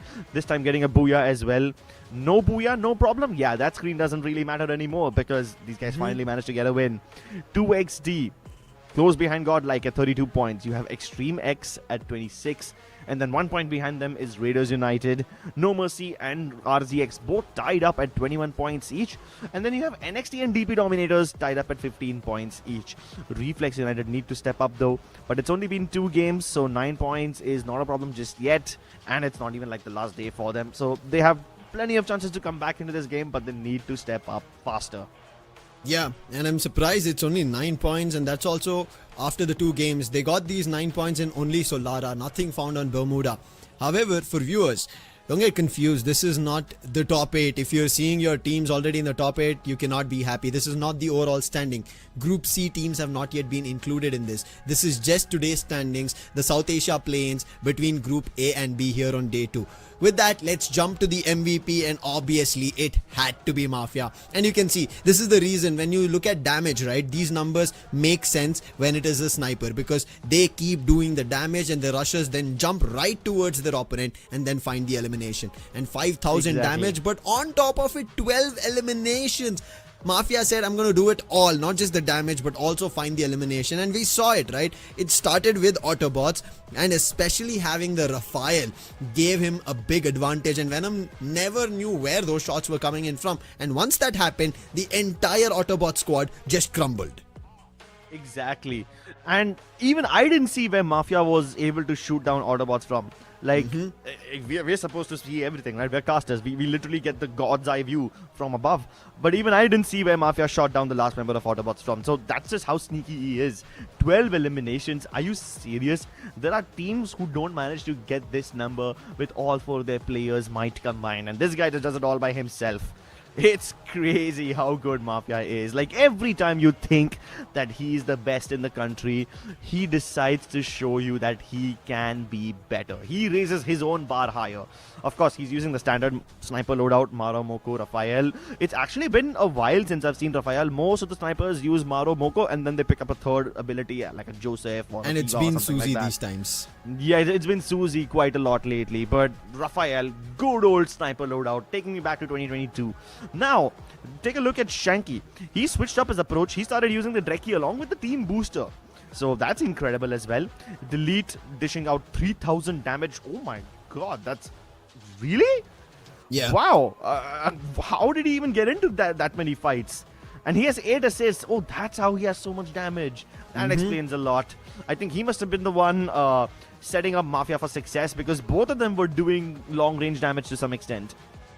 It was a damage heavy game, and that is the reason we see these stats from all the ends of every player. Even Shanky at 2000, 1500 over there for Aztec, and Aztec had A124. Now with that, let's jump into the circle analysis. We spoke about it, right? We thought maybe Total Gaming will jump towards TV Tower. They went towards Waterfall, Riders Club. Then they met back towards Waterfall, where they had, yes, a godlike fight, but then they had the Autobotz fight. And Autobotz were almost about to revive their player. Kunal, he had to go back, bring their players back up.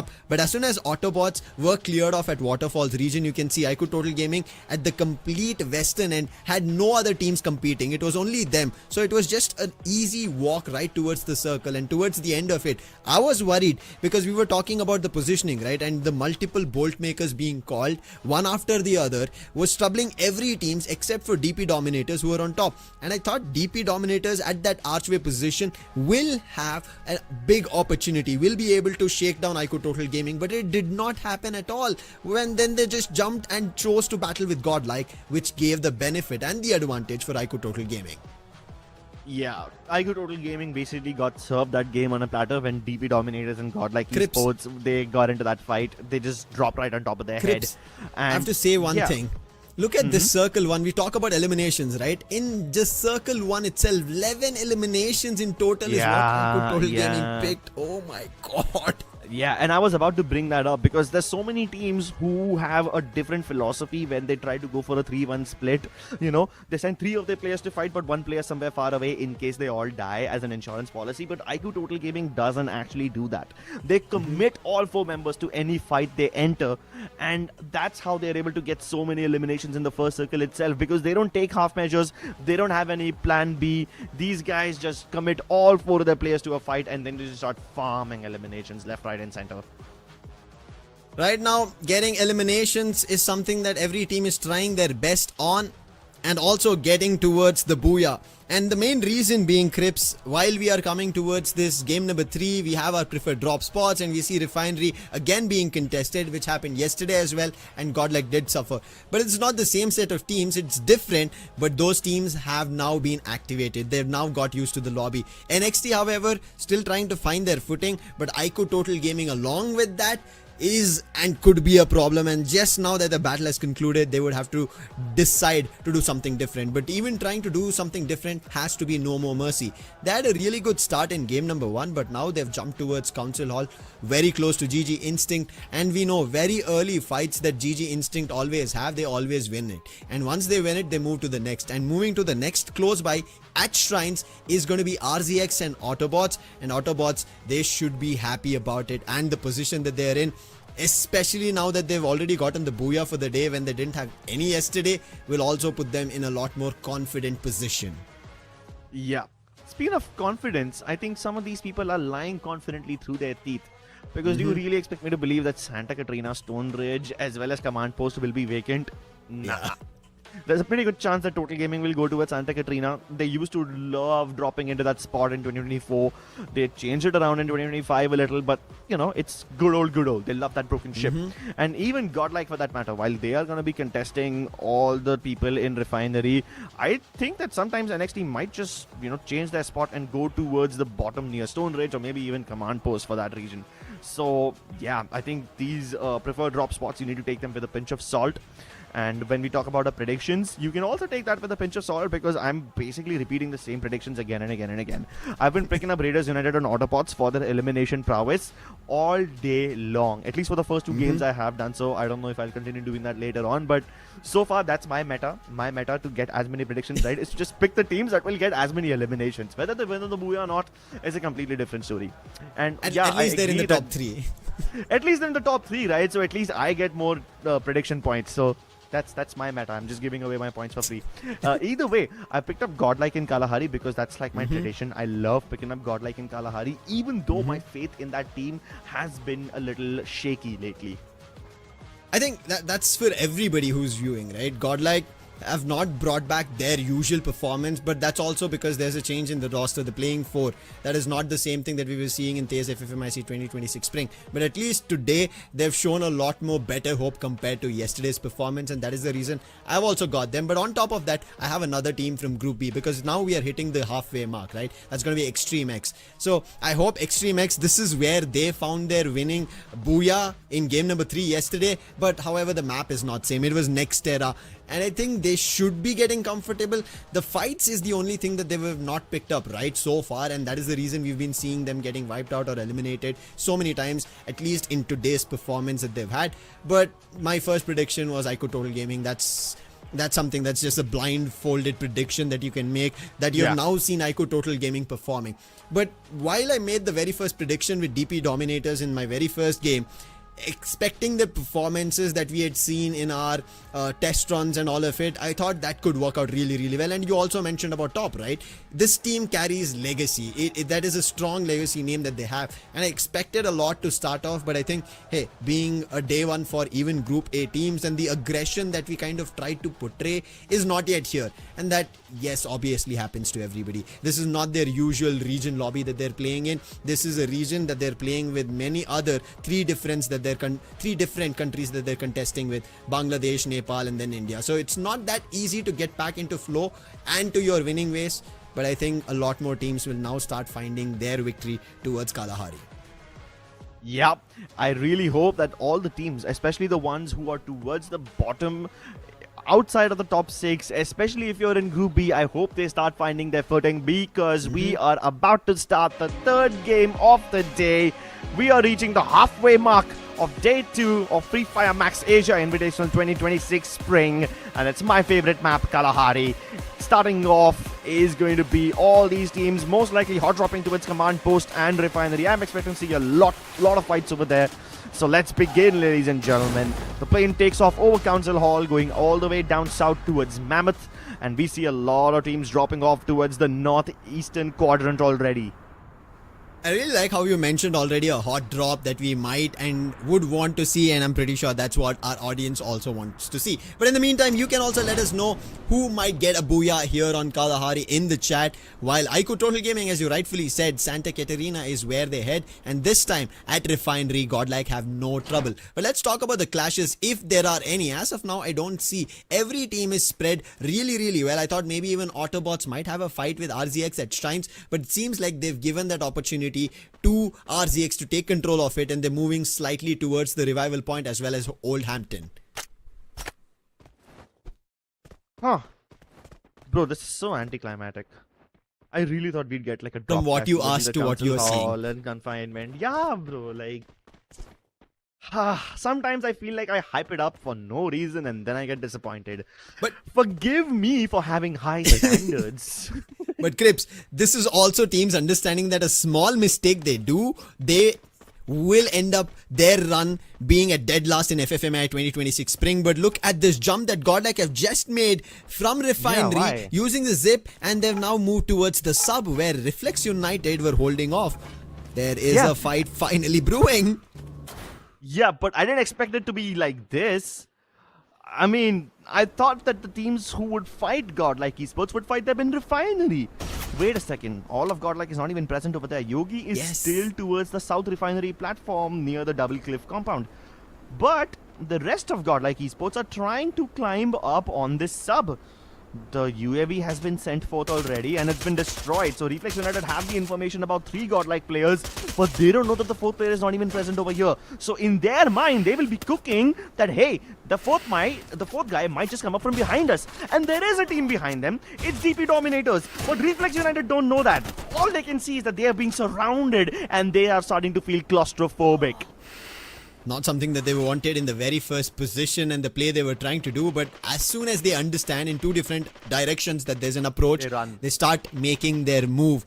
They try to run away, but 2 of their players get caught off and 2 of them do actually make their way out of the sub, and they let both DP Dominators and GodLike fight amongst themselves. But this should also give an idea to DP Dominators that they're not alone at sub. They were not the only ones who are trying to climb up the crane or the sub itself. There is GodLike also waiting for them. Oh, GodLike have already acquired 2 eliminations onto Reflex United. And now Jazzy, he's missed his opportunity. He could have taken down Yogi. That SKS can betray you when it needs the most. Madara falling back, making sure that he's in with the rest of the cluster of his team so that he doesn't get taken down all by himself. Doesn't get isolated. Oh, but the Dragon Nades land right behind him. They could have damaged him a lot. The Steffi used right at the perfect time. Keeps DP Dominators alive. They're just exchanging damage for now. They need a knock. Somebody needs to break this little chokehold because this entire thing is starting to become way too long drawn out. All the UAVs that DP Dominators have deployed have been destroyed. And Madara is still acting like the spearhead. He needs to hold his ground. Nancy goes under him and tries to isolate Jazzy. And Madara calls this out. Marco goes to the low ground. They're trying to find Top. Oh no, Top finds them first. Yogi taken down. Nobita gets shot from behind. And GodLike might just have overcooked this one. Going downstairs could have been a mistake. Nancy manages to get fully knuckle clustered. Madara takes him out. And yeah, this is not what GodLike would have wanted. There's another team here. That's going to be Extreme X. Marco, No he gets taken. way. He is out. And with that, GodLike, they've lost here on Kalahari. They just made a comeback and we both thought that they will be in the top 3. But now they're going to be eliminated at the very beginning. Unfortunate for them, but you have to say DP Dominators now are trying to find their way towards victory. But there are 2 more teams who've made their. We already spoke about Extreme X, but there's also iQOO Total Gaming. Sejan is making a jump. Nice timing on that. Oh, he's quick as well on Aztec. While he used a grapple move in the other direction, he also realized Aztec is trying to do the same. But Extreme X is Sejan. He doesn't care. He spots enemies. He tries to put them down.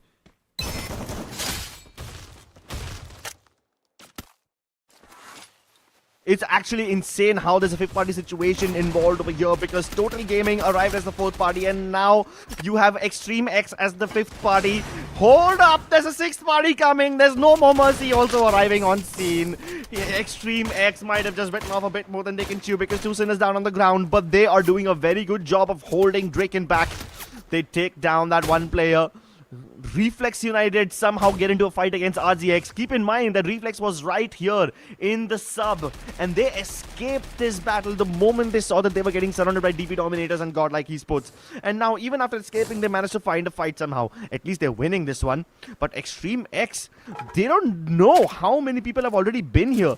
They don't realize that this is a 6th party situation. For them, they're just trying to find all these people because right now all that they can see is a bunch of people rezzing on top. And Sejan wants to get back towards that vending machine, but before he can go over there, he will find Yuri. Lovely flick shot connected with the M590, gets the confirmation as well. Where is Yuri's teammate? That's a massive lapse in communication from the side of NoMoreMercy. They let Sejan get away with murder in cold blood. Another opportunity squandered. And this time Flicker has enough time to get the shot onto Beast. That should not have happened. NoMoreMercy. And that is the same thing that they got. However, Kai finally puts Sejan down. Rusty was trying to hit him out with the cord. Doesn't work. He does find one, but you have to give it to Flicker. He's been the savior for the team. 6 total eliminations so far. He never played near the sub. He was in the other direction around the compounds, and Flicker from afar was putting them down. And look at Extreme X. Right now, they are just hitting every target that they're spotting here on Kalahari. They had their inclination and their eye towards Kai, and they spot one player from DP Dominators. They thought it's him, but then realized it's not. And then Flicker once again with the M24. Finds Kai out, and as soon as his knock is gotten, they realize we don't need to head towards that edge of the play zone. We got one more elimination, and look at Extreme X's start. 11 total eliminations. Something that we were talking about iQOO Total Gaming in their first circle. Right now, Extreme X in the similar path. Extreme X are holding their ground against NXT now. That's the 7th team to come up towards the sub. More than half the lobby has passed through this area already. And they just don't stop coming over here. Sejan, oh my god. I really thought he would die much earlier on, but Wild Fox with that cord spray was aiming somewhere else. Ends up getting Sejan in his crosshair for free. So yeah, NXT walking away with a bunch of eliminations that they had no business acquiring, but it's a much needed start for them. NXT desperately needed these points because in the first 2 games they didn't have much to show. Now finally, after acquiring 5 eliminations and mostly clearing out the sub-region, NXT control that spot. Meanwhile, you got 2XD up in Council Hall fighting off RZX. Hold up. If I remember correctly, RZX was engaged in a battle against Reflex United to escape the sub. So you're telling me that Reflex United went all the way from the sub to some other place, and then RZX had to go all the way towards Council Hall to get the res? That's like a entire cross-map traversal. No, RZX was in there, Reflex United, and then it was GodLike. RZX never made that fight. Yeah. But still, Reflex United, if they're finding their way somewhere, it could be brilliant. But right as now, Extreme X. The last player was Flicker. We spoke about him. He was not close to where his teammates were, and now he gets spotted. And that is going to be from DP Dominators, a team that they're troubled. And Madara picks him off after such a brilliant start, and the way they were finding eliminations. And even Flicker was the elimination leader. And he's done for. The team's done for. And Extreme X, unfortunate. But let's take a look at the instant replay, and powering through eliminations against Autobotz. And the last player, he just jumped on that wall and was eliminated. And then Marco, we saw that already.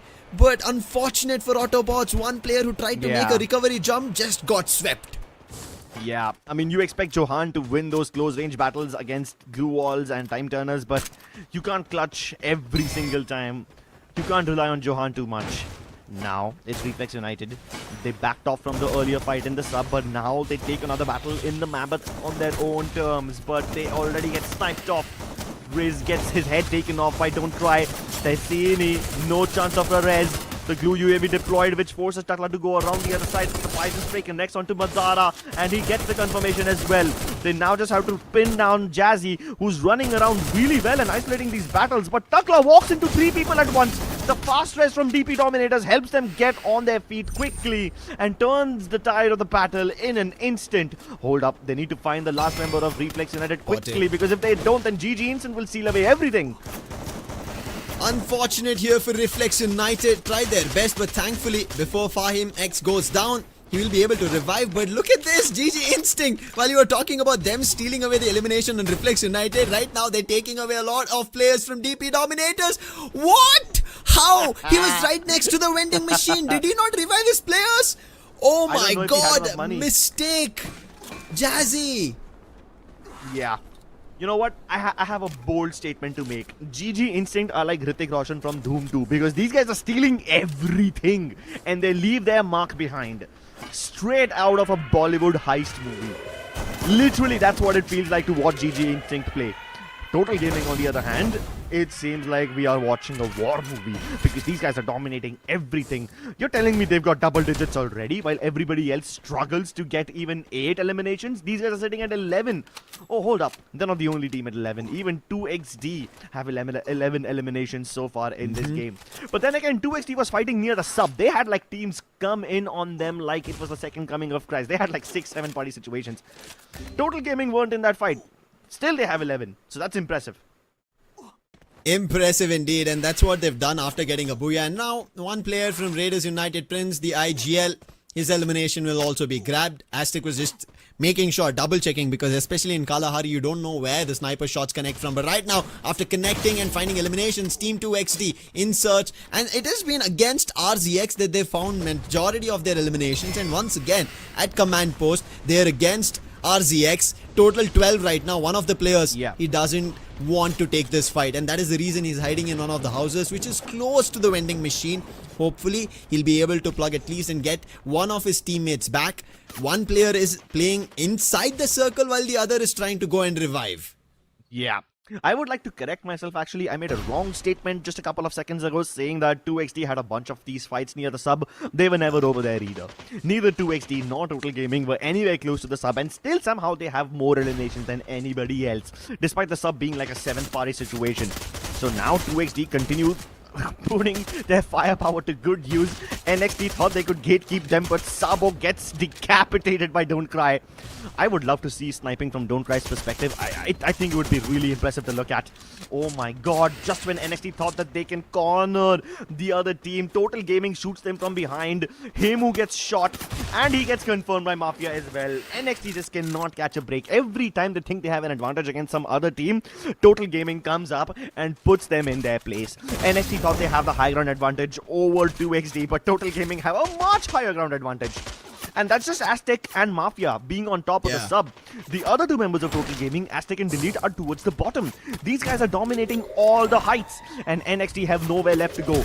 Riptide Rhythm used onto Sabo. That plushie will not bother Mafia even in the least. It will just tickle him at best. Shanky, he uses that shotgun perfectly, and it's actually Delete with the Chargebuster who takes down Wild Fox. Poor Ash has nowhere left to go, nowhere left to hide. He can just hide in the northern end of the sub and hope that Total Gaming don't chase him over there, but still, he can't leave that spot. And he can only stay awake, stay alive for like the next 20 odd seconds because the zone will force him out anyway. Right now, Zone's forcing even iQOO Total Gaming to make a move, but RZX last player was trying his best. No, that's not going to work out. Ash tried his best to make a run, and in the line of flight is the same position Shanky had his sights set. And with that, he finds the last player out. And now Shanky has found another team. That's going to be NoMoreMercy, and Aztec calls that fight instantly. But quick was a shot being taken on Shanky, and he says, NoMoreMercy are not the only teams, even Team 2XD. So iQOO Total Gaming, they have to be smart about this, of how they take this fight head on, because this is a 4v4 battle on both the fronts. Yeah, but Team 2XD love playing around the corner of the circle, and they love maintaining the high ground advantage. So Total Gaming decide to continue pressing further and move towards the side of 2XD, basically getting out of the crossfire that 2XD and NME could have put them in. They have one knock. Delete is down on his feet, but I think it's no problem at all because they can instantly res him. The time turner keeps them safe for the time being. 2XD now have a choice. Do they rush towards Total Gaming, who are way out in the open, or do they go towards NoMoreMercy? The answer is obvious. NoMoreMercy have the better compound, so 2XD might just rush this compound, and if they can eliminate NoMoreMercy, they will have the compound for themselves, which is the much safer choice. And if they can just find a tiny angle to lob the grenades inside, they will be able to completely obliterate NoMoreMercy. Hold up, there's a fourth party from behind. I think it's Reflex United who are throwing the glue wall melters onto 2XD. Team 2XD out in the open. They are going to be in a very difficult position. Sandwich, Tasin, Vai, and Giannis trying their best to go on that 1v1. But Giannis turns around a 1v1 with Tasin, and he puts him down as well. Giannis playing really well for Team 2XD right as of now. And he wants to continue this aggression, but it's not going to work out because NoMoreMercy have a really good position here in the campus. They need to break so many glue walls just to get out, and they already have used up their Oscar dash. Shanky still has a dash available, but he's just using his super medkits to get towards the back of the circle so that nobody shoots him, and he might just have an angle onto NoMoreMercy. He takes one knock, but he can't confirm it, so that's the end of Total Gaming. And now GG Instinct have been waiting for all of this chaos to come to an abrupt end, as NoMoreMercy Draken is just running for his dear life, and there's no escape. He's trapped between these containers. GG Instinct strike when the iron is hot, and they finally get a booyah after bullying the entire lobby for the last 3 games. What a game coming in from GG Instinct, and this is what I said, right? This is a team who knows how to qualify. They always pull up and make sure that they, at the stake of qualification, win the game. Find their booyah, find eliminations, and now they've been very consistent on today's performance in terms of finding eliminations, trying to get towards the top, staying in the top 3, top 4. Maybe game number 2 was a little bit of a here and there, but now game number 3, they convert and make it a booyah for themselves. And look at the timing. While we were thinking, it was Reflex United who were the team outside making an entry at the right timing against Team 2XD. GG Instinct completely surprised everybody. Yeah, GG Instinct surprised everybody, that's for sure. And it's very unlike them because they love interfering in fights, they love stealing eliminations. But this time they stayed silent. They realized that there's way too many people in that area. They must have used binoculars, and when the binocular says that there's like 12 plus people over there, yeah, that's when you know you need to stay out of there. Because in that tiny little hut, you had Total Gaming fighting NoMoreMercy, fighting Reflex United, and there was just so much chaos over there. So GG Instinct stay far away from it, and they just play for the end game. They play for the booyah. Now with that booyah, they're going to be super happy, Crips, because this will push them in the right direction of staying in the top 8, and also will build confidence with themselves that their strategy is working. They've been playing outside the zone. They've been troubling of anybody who wants to make their jump into the circle. They've been picking them either mid-air or on ground, and especially this being such an open map, I think in Kalahari, while we did not see a lot in terms of eliminations from their end, they picked the right fights and strategized a little passive, worked towards being the actual survivors here in Kalahari, and they did rise through fire to find this booyah, because that tells us where they're walking towards is the qualification pressure. They want to cut that and make sure they're going to ease into their performances. While they've taken the booyah, they're not the team at the very top, because iQOO Total Gaming, of what they did in the previous game in terms of getting eliminations, a total of around 36 points. Now they take a total of 20 eliminations, and if they got the booyah, they would have gotten again in the same direction of around 36 plus points. But as of now, a total of 28 in their name. But you have to also talk about NoMoreMercy, a team from Nepal, of how well they played at that position, held themselves in the hut and denied anybody from entering, even Team 2XT, even Reflex United, and both of them got crunched over there. iQOO Total Gaming taking a little bit of an advantage, and from there on we ended up seeing GG Instinct making their jump. It's so poetic to see like this cluster of Bangladeshi teams in the 4, 5, 6 position with 19 and 12 points respectively.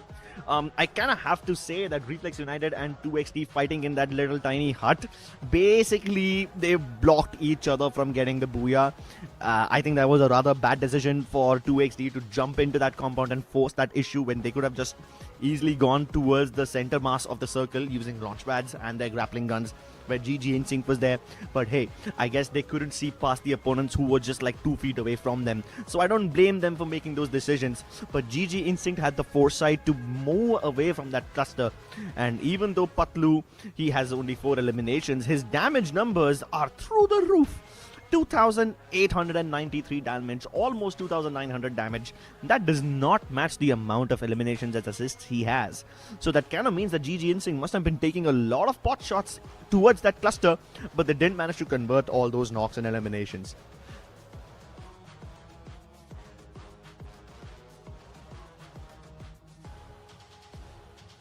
I really like that we're seeing right now Patlu on our MVP board, and especially that he played as the grenadier. We were talking about the snipers, we were talking about the rushers finding the MVP spots, but this time it has been a grenadier. Even not something that we see in the norm of the meta where grenadiers end up coming towards the MVP spots, but it's very crucial that he made this play for GG Instinct. And in a game where we barely saw much coming in from GG Instinct in terms of damage, in terms of elimination, brilliant stuff coming in from his end. And even Tiger, I think one of the snipers that we generally see with the Morse being equipped. Not every sniper does it. There's only very few snipers who play around with the Morse so that they go behind enemy lines, surprise them with their sniper shots in an off angle. And the other two, I think with Power and Swaroop, the picks are very obvious. You generally see a Chrono being between the rushers along with the Oscar, and that is what we see here with Swaroop and Power also. Swaroop and Power. Not as much damage as I thought they would have had. But kudos to Swaroop because he has 2000 plus damage. Tiger and Power falling short with just 1400 and 1300 respectively. That being said though, Patlu, being the dedicated grenadier of the team, I would have expected most of his eliminations to come through that grenade, because you see such a juicy target-rich environment. A single nade will get you so much damage onto multiple players at once. It might just result in a whole squad wipe. I guess even with the Beaston equipped, you can't throw your nades that far away because GG Instinct were quite far away.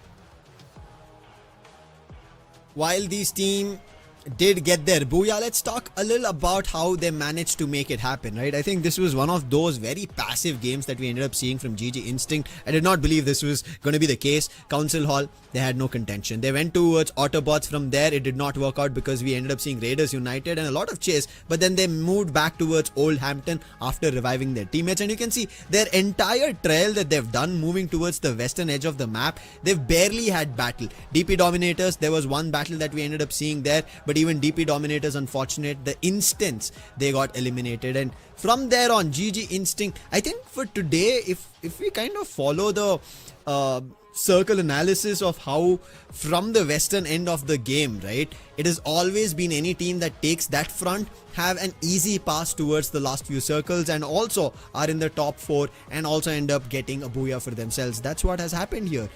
GG Instinct, that Western edge that they took, not much in terms of a fight. As you can see in every circle, they've averaged around 3 eliminations, and that's about it as they move towards Circle 6 and got their booyah. Yep, they moved towards the Circle 6, get the booyah. And I thought they probably wouldn't have participated in a lot of battles as they moved across the Western periphery, but they do have a couple of eliminations here and there, getting at least 2 or 3 eliminations in almost every phase of the game. That's actually pretty nice, and they didn't get into any massive team fights, right? If they're getting like only 2 or 3 eliminations in the second and third circle, moving into fourth circle they have only 1, which kind of means that they were just picking off the stragglers.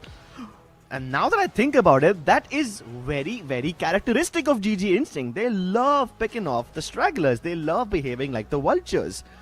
And it's so nice to see one team having such a clear identity, such a distinct play style that it's coming instinctually to them. Yeah. I think GG Instinct, one team that has shown us in terms of performance that they can be aggressive when they decide and also rise up to the occasion where they chose that they are going to be taking up fights. I think that is the play that they wanted to make, take decisions wisely, move in the direction that they want to pick for, and also when it is not going in their way, right? This new approach, while in the first 2 games we ended up seeing them always taking the battles at the edge of the zone, this time they were moving around the edge of the zone. Maybe fortunately or unfortunately, they did not see a lot of teams to fight with. But as you had said, they still ended up finding those stragglers they were able to pick up eliminations on. However, one thing that I'm worried right now, while GG Instinct are making their mark, right?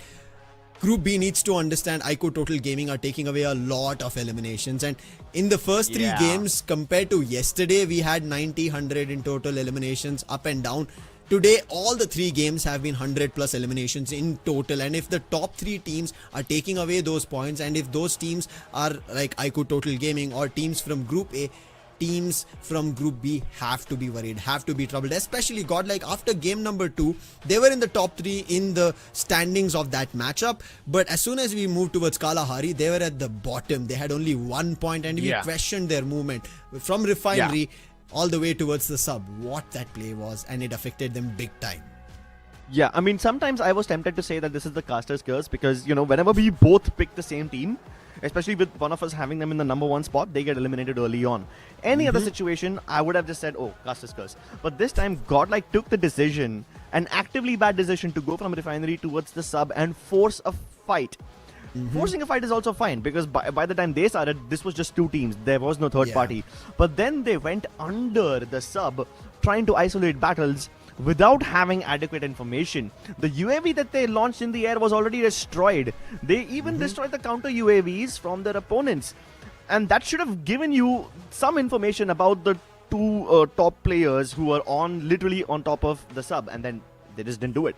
So yeah, teams like GodLike, teams like RZX will really need to step up because they have only 3 games remaining. If they don't step up, they might not make it to the next stage of the tournament. Can they bring it up? We will find out after a short break, ladies and gentlemen. Do not go anywhere. We still have 3 more games to go.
Welcome back to Fire Max Asia Invitational 2026 Spring. You guys are watching the second day of the South Asia play-ins, where teams from Group A and B are locking horns against each other. For teams of Group A, this is a fresh start. They've just entered the tournament today. They've only played 3 games so far. Whereas for the teams in Group B, this is their last chance. They only have 3 more games remaining to score as many points as possible and try to get inside the top 8. And that's why the timer on them is ticking really fast. They have 3 more games to go, and in those 3 games, I will be joined by my lovely co-caster, Arka. I mean, I'm happy to see that one set of teams are actually doing their homework right. It's good for us to say teams like Total Gaming, they've been watching the games closely. They've understood that, to maintain the momentum of the first day, they're like that of Revenant X Park, they need to concentrate on the late games. And in between all those, they've been clever enough to pick up fights as well. So GG, Instinct and Total Gaming have started to impress me from the get-go. Yeah, I mean, GG Instinct have always been impressive. Even more so in the Asia Invitational.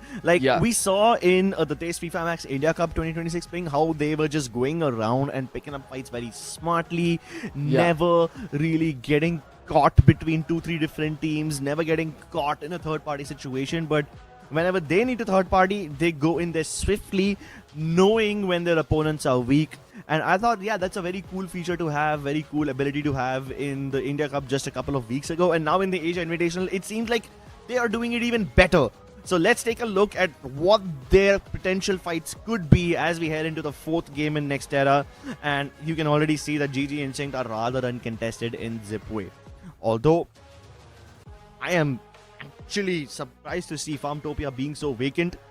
I'm not surprised that Grav Labs is vacant. Nobody likes rotating via that region. It becomes very difficult to get through towards Plazaria towards the later end of the game.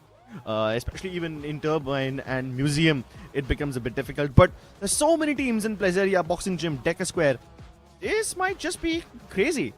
I strongly feel that we might be able to see some changes later on, because the western side of the map so empty, and we can see that the circles are starting to be more default to the center. So I believe that many teams might shy away from those fights and eventually come in for some early skirmishes, and hopefully we won't be able to see teams like GodLike, or let it be even teams like Autobotz not being the first of a few to get eliminated from the get-go.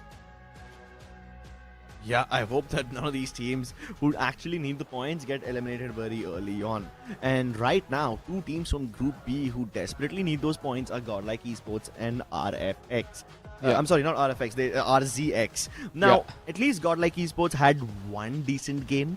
Yeah, they managed to climb up into the top 4 of today's standings. But if you compare that and, tally it up with the points they managed to get yesterday, it's still not enough. They have just crossed the 100 points marker in the overall standings, and they need a lot more. Unfortunately for RZX, they require even more points if they want to stand a chance of making it to the next stage.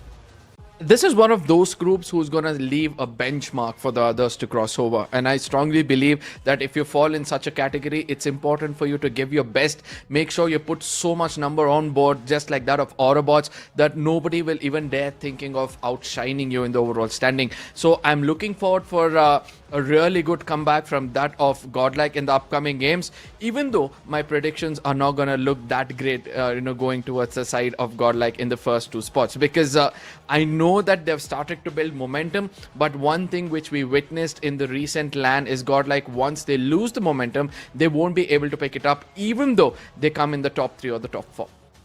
Exactly, and that is very difficult to recover. So now that GodLike don't have that much momentum, they had a decent game in the second one, but then third game was like a complete disaster from them as they dropped in Refinery, but then went towards the sub and got completely annihilated. I hope they don't make rash decisions. Their default playstyle, which is slow and calculated, is good enough to get them into the top 8, and I hope that they stick to what works for them. So I'm happy that you picked up GodLike as their prediction. It's a very bold prediction, and I love that. But I am playing it very, very safely. I've picked up GG Instinct because they've been playing super smart. I've picked up Total Gaming because their firepower is actually doing really well. And just to take a little bit of risk, I've taken up 2XD because I saw their maneuvers in the sub battle just in the previous game, and I was like, these guys are also slippery. They managed to get out of that fourth party situation with 2 players still alive, and I was like, that's impressive. Maybe they can replicate this in next era where the urban compounds are a lot more available. Now, advocating myself, I would say that for a team like NXT, who usually starts to pop things off in the second half of the day, every single time we have witnessed them where they go complete aggro and they do not worry about what's going to happen in the game. I believe that these are one of those maps which is going to be favoring them to get so many elimination points, and eventually once they have that momentum build up, we saw how they made a comeback in the LAN. Even though the first few games were not going in their favor, they ended up at the top of the table itself. Yep. So let's hope that they can do that once again as we hop into the 4th game of the day, ladies and gentlemen. It's Nextera on your screens. I love the urban battles over here. I love how so many teams are forced and corralled into one tiny corner, forcing them to use their utilities and abilities way more carefully. And over here, your team compositions can actually make or break the game. So let's find out if there's any hot drops as we get into Nextera. Yep. I'm expecting some early skirmishes towards the center of the map, towards the boxing gym region. But for now, the flight path over Intellect Center towards the Deca Square, dissecting the map to 2 equal halves, is going to respect a lot of them. And look at that, you said nobody might go towards that museum region, but we see an early skirmish coming out there. It's going to be RZX and NXT. We spoke about these 2 teams recently, but I never expected them to duke it out on the western side of the map. I am not surprised by Total Gaming going towards Intellect Center, but I am surprised with Extreme X trying to drop clash them in Intellect Center. That being said, Total Gaming have taken the center landmass of that island. Meanwhile, Extreme X have taken the southern area closer towards the bridges and the exit point. Meanwhile, in Museum, you've got RZX going up against NXT. Of course, NXT have much lesser risk considering Hemu has split dropped and went to its turbine. But the remaining 3 members of NXT can also become quite a bit of problem for RZX. Oh no, Aztec got stuck in between that window.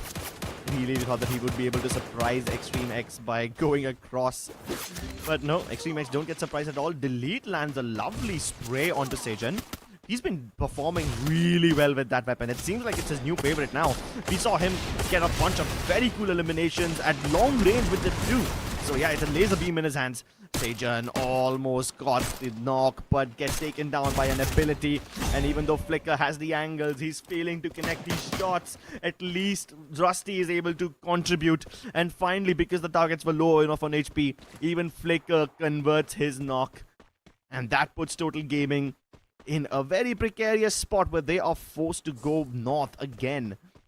Mafia might just get cornered over here. But if I'm not wrong, their 4th player actually has the chance of escaping. He might just be out of here already. Yep, and I like this approach from Total Gaming, if you ask me. They knew that there was a team approaching. They made sure that one guy escaped from the vicinity, whereas the other tried to buy some time rather than take the fights head on. Because in the previous game, Total Gaming did showcase that, you know, they'll be able to pull off something great. Mafia yet again retaliates, but Rusty, he had a friend in need, and the friend indeed gave a good backup. And eventually, EXE connect their approach in this game. They're going to target every single team out there, especially the strongest in the lobby, pick up eliminations, and make sure that they're prepared for the rest of the game. Yeah, Reflex United having 4 eliminations already. That's actually pretty impressive. Troll running away rather into the open. Is he baiting NoMoreMercy to come follow him? I don't know. It feels like a bait. Because why else would he run towards the rock facade when there's jump pads all around him? Like, if he wanted to escape, he could have just gotten out of there. I think he's baiting Autobotz into a false sense of security so that they can end up in a battle against NoMoreMercy. Oh no, Beast finds the angle onto Troll. He was way too busy looking at Kai. He never realized that Beast could be in that building. But now Kai also has been taken down and there's nobody there to res him. I hope this doesn't end in a wrong way for this team, but ultimately we're able to see that since every single team who are taking those early fights have understood that they need to keep one man standing for the revivals. things are going their way. But Autobotz, since they're at the very top of the table, they're taking that risk. They're pushing themselves to make sure they take some fights. For now, it's got to be NME, which is so much more important for them to take these fights. And Autobotz, they're just making sure that they decimate the lobby, making sure that they stick together. And this has been a new pattern which is kind of emerging. We saw EXE as well. 3 players were sticking together when they were pushing in, and now Autobotz are also doing the same. Autobotz. Can they find him? It's a chase for Draken. At least with the P90, he's able to spray down one player before he finally goes down, but unfortunately can't convert that into an elimination, so no points for your efforts. Kai gets the res onto Draken. Pretty nice. I would like to see where the rest of NoMoreMercy are, but right now GodLike in a little bit of trouble.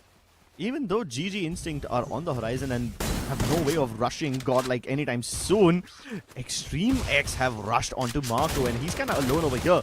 Now, luckily, you've got all the other players of GodLike corralled into some completely different corners so they can get the purchase buyback onto their teammates. But Extreme X knows that there's another team over here. And now they will go hunting. They find Kunal. Sajan, surprised, taken aback by Kunal's praise and audacity to get on that jump pad. Does he make it away? Does he land safely? Yes, he did. I mean, you have to say that was a very clever move because he knew that, you know, if he does it quickly, probably the opponents won't have a fighting chance. Yes, it's all about buying time for now. But nonetheless, EXE thought that we go to the nearest compound or the vending machine where we can expect everybody else to come in for revivals, and that's what they're trying to do. Whereas DG Instants were looking forward to get away from this position, did realize that somebody is coming to this vicinity, and now they're turning back to come in and challenge the team. Well, Extreme X don't really have much of a challenge since they basically have Zipway all to themselves. And GG Instinct have been looking for a fight. It's like their trigger fingers are itching, but they haven't really found a substantial enough fight which will get their appetite satiated. They've got 6 eliminations, sure, but all of them have been onto stragglers. And yeah, I've been saying that they love picking off stragglers, but the way they're so actively looking for fights, and they're not even split dropping 3-1 anymore. They're hanging around as a 4-man unit. It kind of makes me feel like these guys want a full-blown battle. Oh, poor Aztec gets trapped between Top and Marco. How is Marco not getting shot by DP Dominators? Hold up. Both parties arrived. EXE are now taking pot shots against DP Dominators. And Top from on top has been taken off. So that's the Overwatch provider gone. Madara has to reposition. Oh, but I don't think Tosin will let him do so. No. Sejan already hot on his heels. Damn. DP Dominators thought that they would get a free elimination onto Total Gaming, and even though they do that, that 1 point is not worth it at all. Marco running away. He's got the pre-fire angle, but Sajan dashes past him. He loses track of where Marco is. Marco is like Houdini, bro. He appears from behind him as if he's a magician, pulling a rabbit out of that hat, but this rabbit has a shotgun in his hand. And look at how much fear he has struck in the opponent's heart. They're just falling back from the situation. Yeah. It seems like they were scared that they might be a third party, or rather, are they preparing to get inside the circle, or coming from a very different angle altogether to take down Marco, who is still holding on to that position, giving away information. Flicker on the other side, the player to watch out for, now comes into a position where he can challenge Marco. Whereas, look at the distance, look at the split coming in from GodLike. Even though it's a 1v3 split, they know exactly how to give cover for Marco. Yep, and Marco is the spearhead of the team right now. The rest of the cavalry has arrived with Marco leaning a little bit towards the right, and the rest of them trying to spread out and cover as many angles as possible. Marco jump shotting. He knows he's not going to get the knock with that, but he's just baiting his teammates in so that Nobita and Yogi can go around the other side and surprise Extreme X. Marco does eventually lose his life, but he signed up for this deal. The Fever Revive comes through instantly. Oh my god, Nancy taken down by Flicker. That was a really good flick shot. He lives up to his name, and that actually buys enough time for Resti to escape. But Resti has to go all the way outside the zone. He's lucky this is just the second circle, so it's not going to hurt him that much. But still, it's a long way into the zone. Hold up. How are Yogi and Nancy getting knocked? Is there a different team shooting at them, or is it just Rusty? Oh my god, Rusty, if he keeps connecting shots like that, he might just be able to pull off a 1v4. Forces Marco to go all the way around the other side. Meanwhile, Flicker finds Nancy. Oh my god, if it wasn't for Nobita shutting down Nancy right now, maybe GodLike could have come to an end. But Extreme X have escaped from the region and GG Instinct have arrived. God's favorite thief takes down Marco. Swaroop is the one who pulls the trigger. And now Nancy, while he was trying to escape, gets caught in the crosshairs of Flicker. Once again, GodLike find themselves sandwiched and they need to fall back. In fact, they have increased their odds by splitting up instead of going together as a single unit. And guess what? GG Instincts have another team to deal with for now. It's got to be EXE who realizes they can come into third party, but GodLike were clever enough to fall back for now. Flicker gets taken down, all thanks to that grenade from Patlu. And that means EXE will have to be careful. They're trying to hug that vending machine and stay as close as possible, with Tucson trying to run away, grabbing all the attention. Sajin is going to be the next person, but retaliates real well. But on the other side, look at how Power is trying to come back over here. Can he retaliate? Yes, the fair trade comes through with GG Instincts immediately reviving their teammates. There comes in another lad who also gets punished, and it might come down to the last player from that of EXE to might pull off something phenomenal out here. But Swaroop is trying to get in closer. I don't know whether the revivals have come through. Yes, it has, with Tiger 6 eliminations strong. Can he pull off a 1v2? Swaroop knew that he's gonna get flanked from above. He could hear the concrete footsteps. He still stays in that position. Tiger now goes around the other side. No Tiva revives, so Tucson has to go for the much longer heal. Swaroop tries to go for the jump shot. Tiger forced back. He repositions, survives at 1 HP. Oh my god, Extreme X could have had a lovely flank, but they survived this one. Tucson with the cord, finally sprays him down. Flicker needs to come through, and it's Rusty actually who's the savior of the team. That VSK helps him get the elimination onto GG Instinct. Flicker, come on, man. Not like this. You just won a very difficult team fight. Your team's on 16 eliminations. It's a hot streak for Extreme X. So you can't afford to squander that advantage. It's just a third circle. They don't have enough meds, but there is a vending machine right there. So I guess he can just, use those coins and get the res onto at least one of his teammates. Yeah, 500 coins. Not enough. Get like one teammate back max, and that too with like a basic revive. Meanwhile, GodLike, who had already escaped from Death's grasp, find themselves in treacherous places again. This time dying at the hands of Reflex United. Hope to see GodLike recover from this, because every look and corner they enter into the map, they're being pestered. And as I said before, this is one of those teams who kind of fumble once they have lost their momentum. They're down to one last man who's half his HP right now. Needs to get to the nearest vending machine or try to traverse outside. But luckily, he brings back 2 of his teammates, keeping the hopes of GodLike still alive. But RFX on the other side, even they have done a decent job. 10 eliminations is what they've got, with most of these players like Fahim and his teammate have got 4 each. So that means slowly these players are also coming back into the game. Oh no, Flicker, no, not like this. His car is almost blown up, and now he's got 40 HP remaining. His health is gone, and so is his hopes of surviving this fight. That's the end of Extreme X. They had a great run so far, but yeah, this is about it. And this might just be a boon in disguise for the rest of the lobby, because GG Instinct and Extreme X, 2 of the strongest teams, are out of the equation. Even Autobotz is down. But look, 3 out of the top 4 teams are out already. Exactly, and that's a gate open for GodLike, if you ask me, because they're going to be playing the few of the last they can. And for now, look at them. They've got a good compound for themselves. They've got 3 men standing. They're not looking forward to, get in a revival. Probably there's no vending machine inside the circle, and due to which they're going to play for the late game strategy. Whereas RFX, they jump into the very vicinity. Whereas on the other side, we're able to see that Total Gaming also sticking their backs against the zone, making sure they buy time, they have information, with Mafia holding that top spot. He's going to be the eyes for the team, and knowledge is going to be spread around. Yeah, but Mafia's going to take a little bit of damage coming down from that spot. Aztec and Delete have to get outside Zipway, and they might just be able to go around 2XT, because 2XT are kind of distracted by NXT. Yeah, at this point, NXT are just basically enabling Total Gaming to get away from this location. Shanky also drops pretty peacefully. No problems for him just yet. You actually hold the edge of the circle, so they do need to gatekeep both these teams, but that might be too tall of an order for them. Especially when Mafia tries to spray them down. You don't often see this guy using an automatic weapon.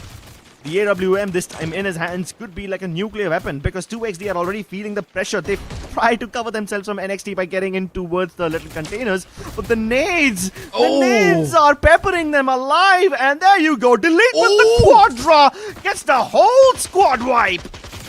Oh, this is going to be another big game for Total Gaming if they can play it safe. Look at them. They don't have anybody to backstab them, and they've got one corner of the circle for themselves from where they can just pester upon teams trying to make it inside the circle. RZX gets eliminated, and that's another disappointment coming for themselves. NXT on the other side, they get pounced upon, and this time it's RU who comes in over here.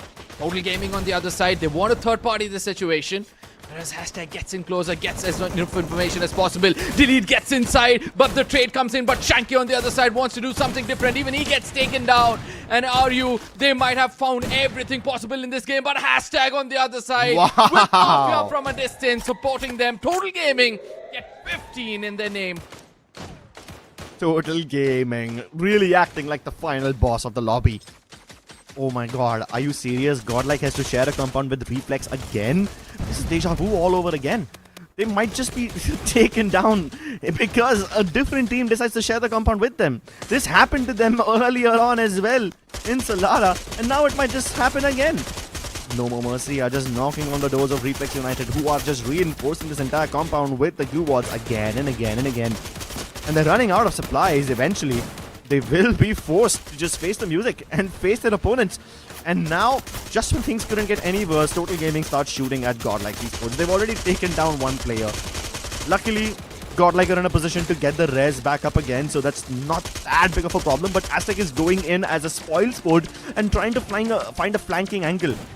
Shanky and Aztec both are going over there. Okay, now Total Gaming go for the signature 2-2 split. Let's see how many eliminations they can garner from this one.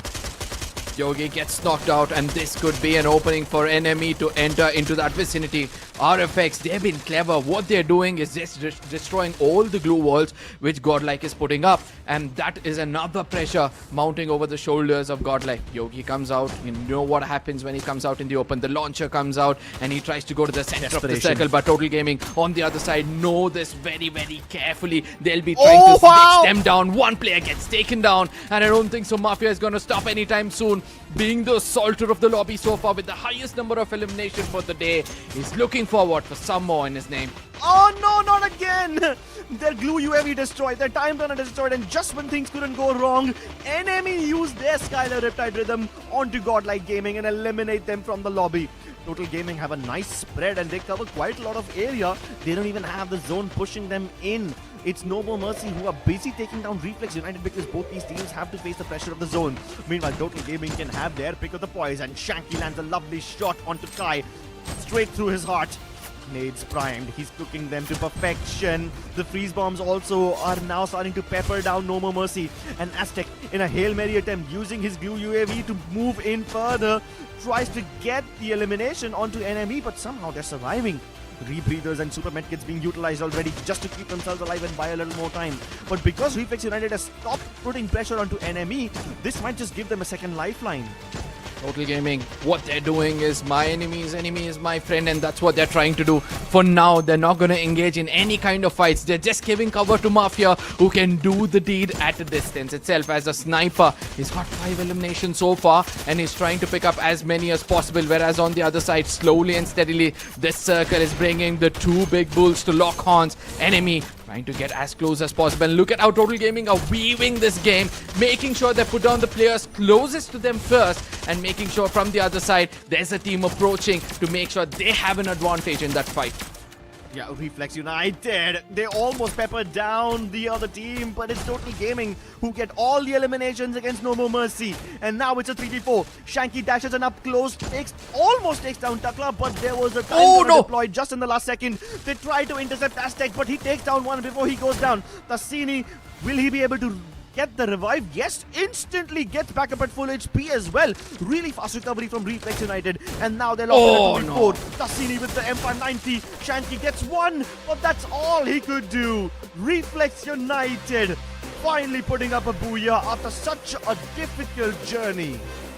Reflex United, a brave game if you have to ask me, because they played it so well in the final circle. They waited it out. They wanted either of one team to get eliminated, and then they pounced upon the weaklings because they knew they had the man advantage, and they took complete control of that topography. And once they were doing it, the importance of having all 4 men, which can bring so much of pressure against the opponents, everything done right. If you ask me, rise through fire. Right now, it's Reflex United doing it. Yeah, and they actually are going through the fire. Keep in mind that even though this is their first appearance and they have not nearly enough pressure as there is on the teams of Group B, it is still very difficult to find yourself in single digits for the first 3 games. And now with this booyah, they might finally be able to put up a competitive score. So this was a really, really required booyah for this team. And hopefully with this one, they should be able to have some semblance of competition over here. They might just be able to keep themselves alive. Now, I want to see how come Shanky did not push in those final moments. He was waiting for Mafia to give an opening where Mafia was so much in the open, and Tassin, he was able to land one perfectly between the skulls of Mafia, making it so hard for Total Gaming to retaliate. But the booyah, a well-deserving one going to another Bangladeshi team, because yesterday also we did see a similar pattern take place, right? We got EXE picking up the 4th one, and this time we have got RFX doing the same. Yeah, Reflex United finally putting up a booyah on the board. And this was rather well handled from them, you know, considering that they had their backs against the circle and they were being pressured by both Total Gaming as well as NoMoreMercy. They still did a pretty good job of avoiding getting eliminated, and it was partially because of their utility usage. They had the time turner available up until the very last second. The Skylar Riptide Rhythm had already done its entire duration. The cooldown was over and they had it available in the final fight again, so that's actually pretty impressive. And despite their best efforts, despite the booyah, they only get 27 points. It's once again Total Gaming who continues to get 20 bombers in eliminations again and again and again. This is like the second game where they did not get the booyah but have like 20 plus eliminations, bringing their total up at 29. And then you've got Raiders United and NoMoreMercy tied up at 19 points each. GodLike Esports finally a decent showing with 18. Yeah, they had to go through the ringer when they were fighting Extreme X, but at least they managed to get ahead of them with Extreme X coming in at 16 points. Then you have RZX at 15, NXT at 13, and all the other teams after that, they're just struggling to keep up. Absolutely, but Total Gaming is going to be the first team to hit the 3-digit number. 107 points with 4 games being played by them. Shows what kind of a domination they're showing for the day with 72 eliminations. Whereas the total points of anybody else in this table is not crossing 70 points. That shows that Total Gaming is here to hunt everybody down, to make sure that the gun is doing the talking. Yeah, they speak with their fingers and their weapons. Total Gaming though, 100 points already in just 4 games. Exactly. Yesterday we had, if I'm not wrong, it was a Reverend X-Spark with 130 plus points at the end of the day. And I think they reached the 100 point marker in the 5th game itself, or maybe the 4th game. I'm not exactly sure. My memory is a little foggy right now. Regardless, I think Total Gaming can surpass that score, given the way they're going right now. Absolutely. And I really like this approach from GodLike, as well as, I really like this approach coming in from Total Gaming, because it's all elimination oriented. But for now, the MVP of this game is going to be Tassin, the man to land that critical shot against Mafia to change the tides and go towards the side of Reflex. Over here has got 7 eliminations, 2,958 damage with 3 assists. And Oscar Dash, we all saw it, Olivia, Joseph and Nikita, something we have seen to become the common of the loadouts for all the frontline assaulters, with an M590 with an Ad1 as well. Amazing rushing coming through from Tassini. No surprise over there in terms of his loadout. But for the number of eliminations he has, that damage number seems a little low. Up until now, we've seen so many people with like 2,300 something damage, and they are sitting at like 3 or 4 eliminations. But this guy actually managed to get 7. Finally, a person whose damage numbers match the number of eliminations he's got. And let's take a look at the rest of his teammates. You got Fire Max as the sniper using the standard sniper setup. Skylar, Moko, Maro, Suzy. No surprises over there. Oh, you have Takla using the enhanced hammer. That's pretty cool. And take a look at this. He's playing as a hybrid. He's the Grenadier, but he's also the support player with the Chrono and the Tiva. And J-Beebs too, so like 3 survival abilities. And if that is not enough, you got Kraken as the dedicated support player using the Cassie, the Joseph, and the Tiva. Yeah, it's a very survival-heavy setup coming through from Reflex United. Yeah, I think it's about the late game strategies which they're trying to play around with. Try to survive until the end, be the punching bag, and when the time is right, you're gonna strike back, and that's why the damage numbers speak for itself, where we have Fahim, who's got 3,650 damage for 5 eliminations. It's gonna be his teammate walking away with 2,900, a bit more clinical in compared to him, but yes, both of them have been the flag bearers for the team. Yeah, they have been the flag bearers through and through.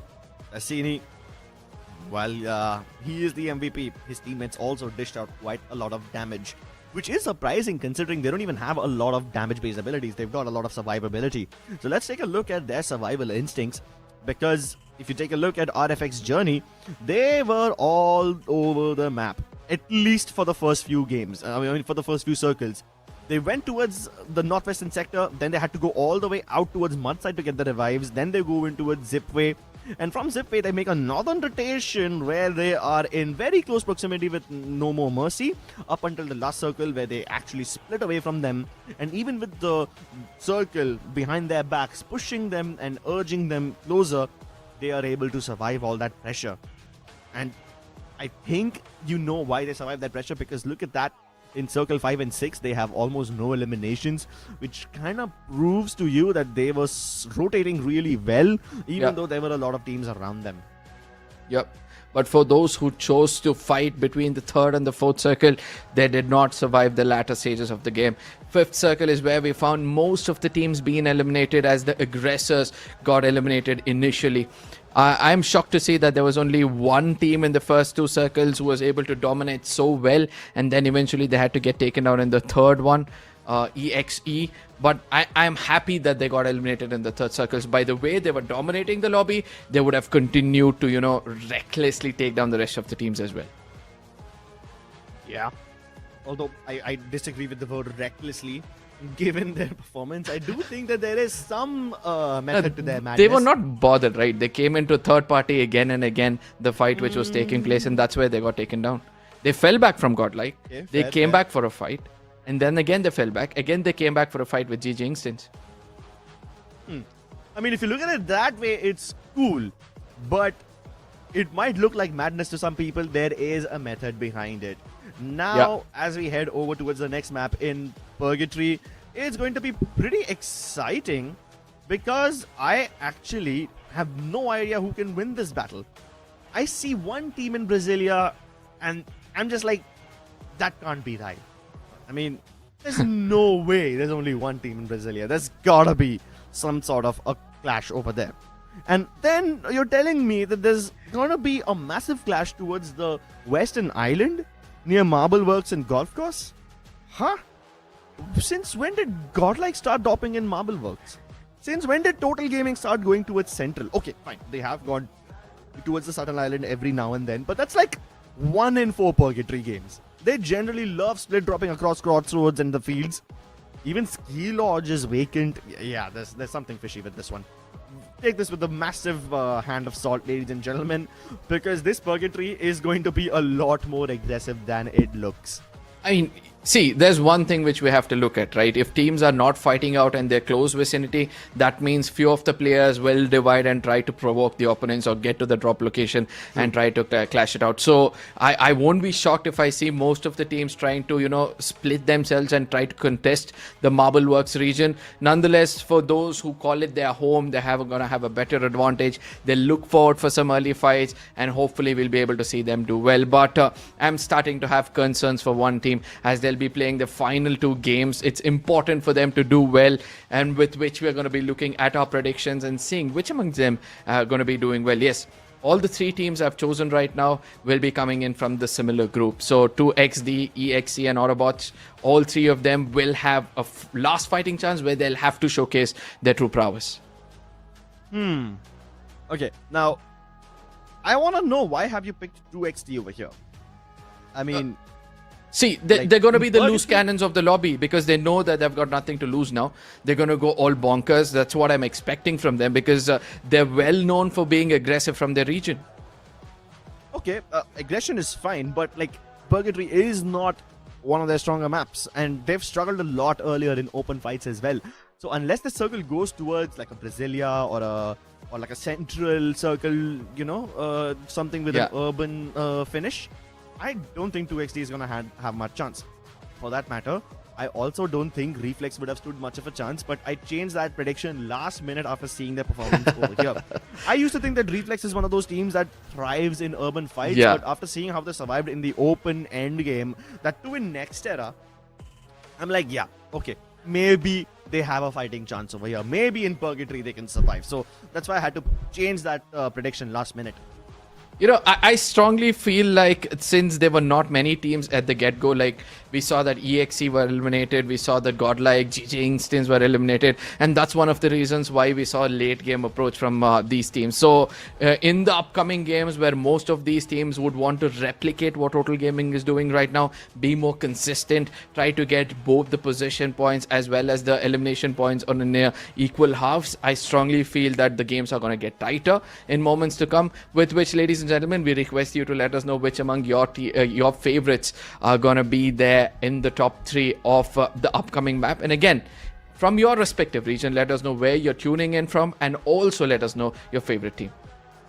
A lot of information that Arca is demanding from you, ladies and gentlemen.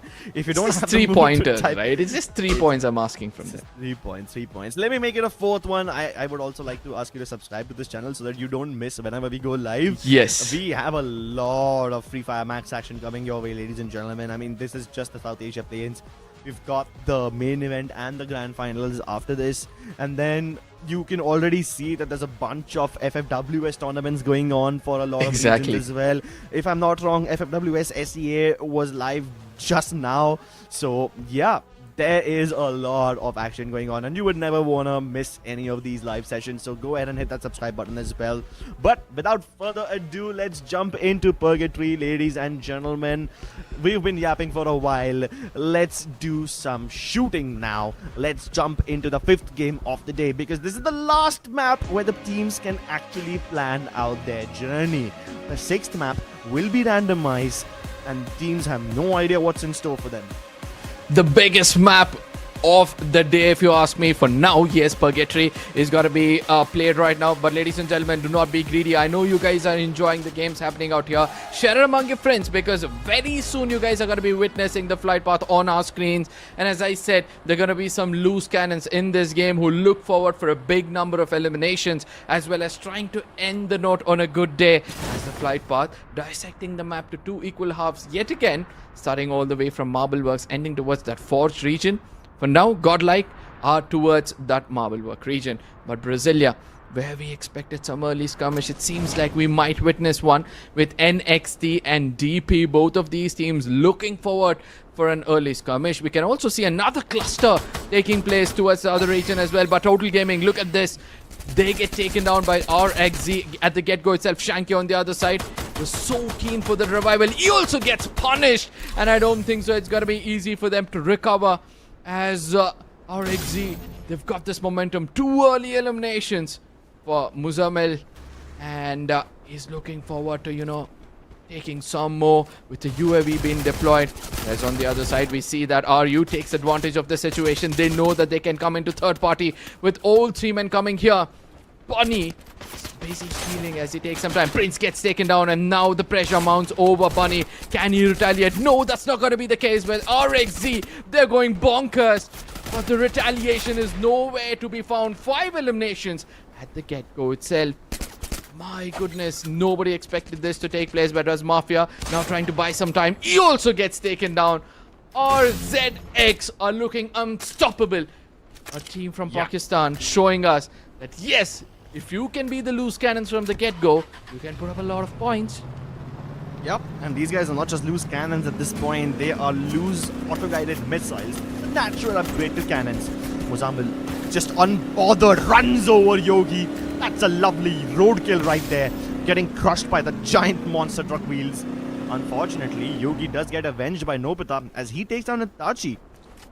So that's really not a problem for RZX because there's a vending machine right around the corner. But for GodLike, they will have to go quite far to get that vending machine.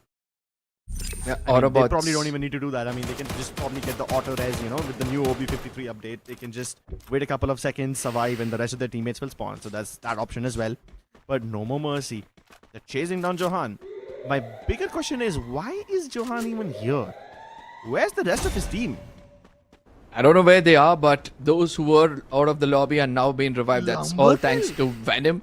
Yeah, towards the lumber mill region. All 3 of them now will have to fight out 2XD who are looking for some fights over here. Psycho trying to do his best, reversing around that blue wall, trying to land a shot, but Venom has been clever. But Fahim from the other side says that I could be that question which is going to be left unanswered. But 2XD, the revivals might not come through. But don't cry, from a distance wants to come back to this fight as Autobots are landing at the same vicinity. Oh, you can see Jonas just bleed out right in front of him. It's like a dramatic movie scene where the protagonist loses his loved one in his arms. But then, basically in John Wick fashion, he gets the motivation to avenge his fallen teammates. And that's exactly what Psycho has done over here. Vending machine available right there. So, you know, he can just get this under control and get it done. They even use the UAV to make sure that no other members of Autobotz are over here. But that's my bigger question. Why is half of Autobotz in Number Mill while Johan was roaming around in fields? Anyway, there are other bigger questions over here. Why is Troll alone over here in fields? This is too much of a split drop, even by Raiders United standards. And now Troll is just running across this house, hoping that GodLike will find him and chase him inside. He's got the TPP already, hoping to prime those shots. But hold up, who's getting shot here? The rest of Raiders United find the angles and they take down a member of GodLike. But Troll needs to get inside the house. He can already try to prevent the flank from Nancy, but it's Jack actually who saves Troll's life. And that parafil puts a bullet in Nancy's brain. Need to be careful. Ari on the other side. I was expecting a lot from this team, but that doesn't mean that, you know, it's the end of the road for them. Yes, they go in for a close range battle. Troll will be able to land one and immediately gets a rest for his team. Jack on the other side has been doing well, but Shanky, he comes to the very door and it seems like he's going to be giving the right kind of opening, whereas Delete on the other side puts down Troll, making sure that they build pressure on RU. Now, all this pressure, guess who can sense the pressure? It's Total Gaming. Nice shot by nice shot by Delete, sorry. Taking down one more player. And yeah, I don't think Raiders United are going to be too phased by this loss. They knew the cons of a split drop, but now they will finally have to pay the price of their decisions. And a very uncharacteristic early elimination from Raiders United. I don't know what's going on in the mind. Raiders United, I mean, being one of the most aggressive teams from the Indian region, I was expecting them to, you know, somehow read the lobby well. Because when you see that international teams are coming into play in a lobby where there are more Indian teams in compared to the other region, it kind of becomes like an Indian lobby itself. So they might have an, you know, advantage against the other teams, but it seems like they're still unable to carry some momentum. But Venom for now is trying to do his best, but he gets taken down as Autobots.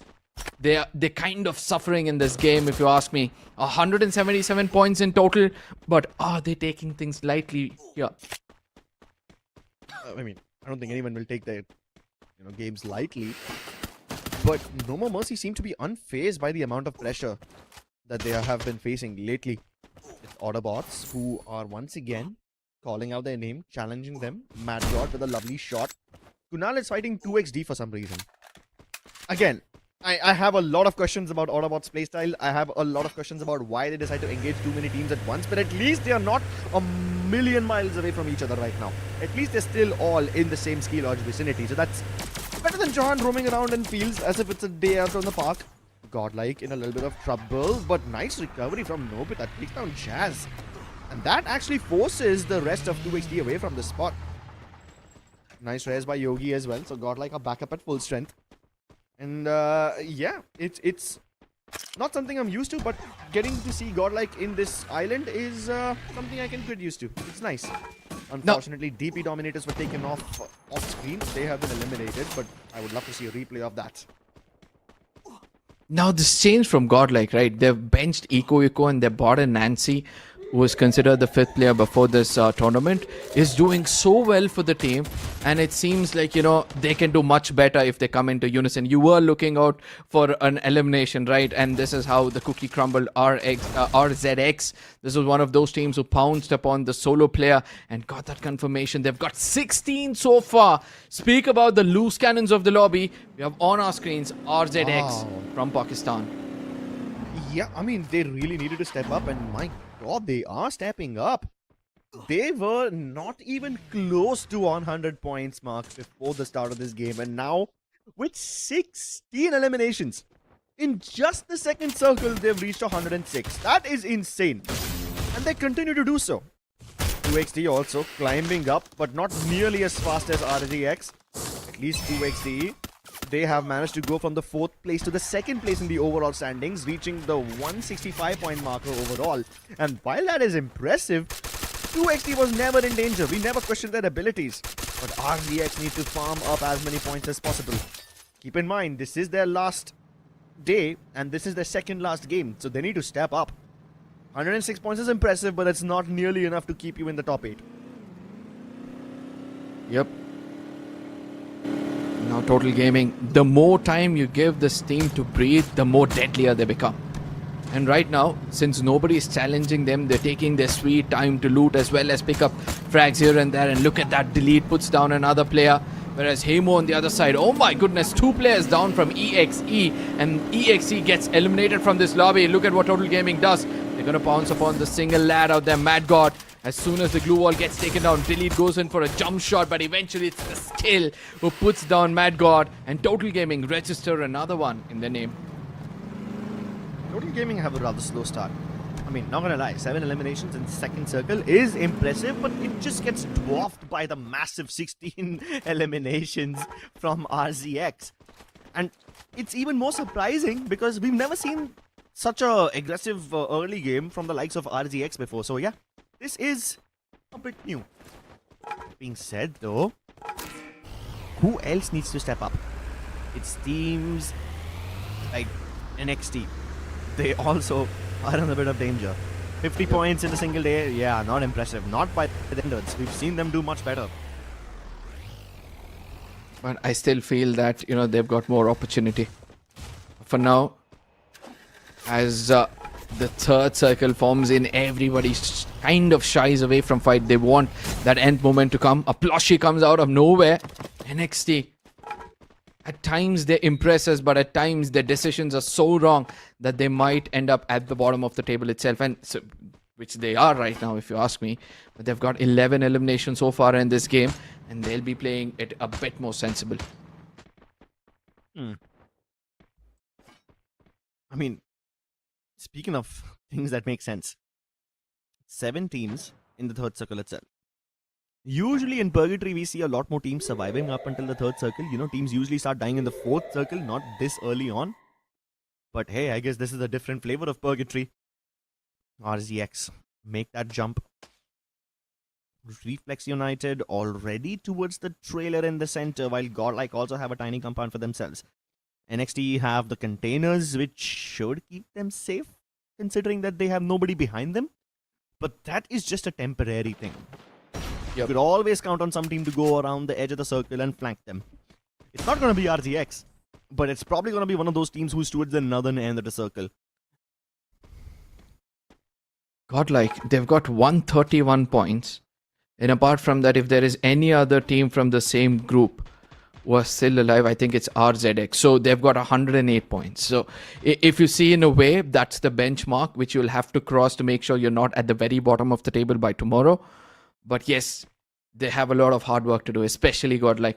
If they have to retain the top 8 spot in the overall standing, they will have to do a bit of a hard work in this game and also the upcoming one, because they're one of the fan favorites for this lobby itself. True. And normally, being the fan favorites means you have teams cheering for you, you have people screaming out your names, asking for your autographs, and sure, it's all lovely, but it also puts a lot of undue pressure on you. Consider GodLike's journey overall this entire year. They were so close to winning FFMIC 2025. They had the first champion rush condition activated in today's FFMIC 2026 spring, and yet they couldn't get the trophy. And considering that they missed out the championship trophy in 2021 as well by a single point, this would be heartbreaking for them. Although that being said though, some hearts and some skulls will be broken in this battle between RZX and Reflex United. Fahim with the VSK lands a lovely shot, but the nade instantly gets the trade onto Fahim. As the rest through quickly, Fahim once again switches to the AWM. The fast revival is superb, but RZX meet their maker as the Cine also comes in with the final shot with the M590, but the Cine can't get back in cover. It's Autobotz and NXT who both turn their attention towards Reflex United, and it's just Takla hiding inside the pickup truck. He has to run away from this fight. Boosters activated, full acceleration, full throttle, but where will he drive to? Where will he go? There's no place safe. Exactly, but let's see how well he can survive. We have seen a few who push their luck to the extreme and still survive to bring back some of their lads. But out here, it's not going to be easy. GodLike, yet again, they prioritize the center of the circle. They're trying to hold the center of it all to go in for the late game, whereas Total Gaming on the other side, walking in the footsteps of Revenant X-Park as that of yesterday. Playing it really safe. They're not shying away from fights, but at the same time, they try to survive until the end. But guess what? There's one person who comes in the vehicle. Mafia down on his knees, and he gets eliminated with Hashtag and Shanky, the two players standing. It seems like the opponents have read this right, and they are pushing towards them, and that's going to be Autobotz, who know this lobby way too well. They know this lobby way too well. They can manipulate it. They can control it. Unfortunately, in all this chaos, it's NoMoreMercy that get eliminated. Mad God running circles around Aztec, Johan and Mad God both combining their strength together to take down the 2025 champion Total Gaming. And now Autobots are in a bit of danger themselves because Yogi has taken down Venom. But luckily, to stop GodLike in their tracks, you had a member of NXT who took down Yogi himself. So now GodLike also suffer a casualty, and now they are down to 3 players. Reflex United. I'm actually surprised they even managed to make it to the top 4, but they finally get put out of their misery. 3 Indian teams in this lobby trying to fight it out. Autobotz, GodLike, both of them in that same group, who will be playing the last of their games for this group stage, whereas on the other side we see that Autobots for now are going to be sticking their back to that zone as well as the vehicle to buy as much time as possible, whereas NXT, they're trying to come in from different directions. They're trying to control the topography itself, trying to go in for a spread. GodLike on the other side, they've gone in for a 1v3 split, which could be advantageous if you ask me. Oh yeah, that advantage needs to be capitalized upon. Oh, well, at least they didn't steal away all the eliminations from GodLike. NXT do steal one frag onto Autobots, but at least GodLike get one confirmation. They can't res Yogi, so now it's a 3v4, and now GodLike have to go outside of the zone to get the fight onto Ash. Ash suddenly finds himself rushed by 3 people, but then comes Hemu from behind. The AWM shot connects wonderfully, and it's up to Sabo and Nobita. Nobita gets inside, but he tries to go for the full confirmation. He gets the confirmation onto Wild Fox. Sabo's trying to gatekeep him, stopping him from entering the zone. Preemptive glue was placed, and the pre-fire from Sabo gets NXT the booyah. It's this team versus GodLike, who have had very, very massive rivalries since the previous tournament. where someone like Sabo called GodLike a bunch of free eliminations, and this time he lives up to his statement that he made a few weeks ago. And look at that. He showcases that we were the dominators of one tournament to an extent, and we are looking forward for a comeback out here. But yes, Sabo, I was expecting NXT to perform this well in the previous game. Even though it's come in late, I'm happy for these lads. The pressure is off their shoulder, and we can expect them to do really well in the final map, which is a randomizer again, making things so much more interesting. Oh yeah, I'm excited to see what the randomizer brings up. But I'm also very sad for GodLike. Look at that, all that effort. They took down Mad God, but they don't get the confirmation point. And then there's Savo. This man called them a bunch of easy eliminations. And now the way he's gatekeeping Nobita, the way he's just manipulating his spotting into the circle, kind of proves that he wasn't joking when he said that bold and audacious statement. I'm just waiting for GodLike to answer back, because now GodLike knows, right? They've done the best of what they can. They've put enough points on the table for the day. The final game, yes, they want to walk away with the booyah, but at the same time, they need a hefty amount of eliminations to leave a mark before the final game occurs. So let's see how well GodLike will be able to portray it. In this one, they've got a good average of 19 points. RZX on the other side have got 20. Autobotz, again, trying to be consistent and being consistent, have got 21 points in total. Amazing stuff from both NXT as well as Autobotz. Obviously, a lot more impressive for NXT, considering they have 30 plus. But closely behind Autobotz is also RZX, who desperately needed a bunch of points. And even though they had like 16 eliminations in the second circle itself, they got eliminated very early on. So yeah, you burn too bright, too fast, and you will flame out. 20 points for them is still good enough, but with one game to go, I don't know if that will get them into the top 8. GodLike with 19. I think at this point they're both on the same boat with RZX. Both these teams desperately need those points. And if they can keep getting 20 points, 19 something points in the last 2 games, it would be nice, but is it enough? That's the bigger question. MVP of this game is Hemu. Has a Morse, as well as the Moko and Maro. So you see him using the standard sniper passives with the Suzy Moko Maro. That's what a sniper generally uses, but instead of using a Skylar or a Nero, he's using a Morse, a very different kind of a sniper, a very repositioning heavy and a placement heavy sniper.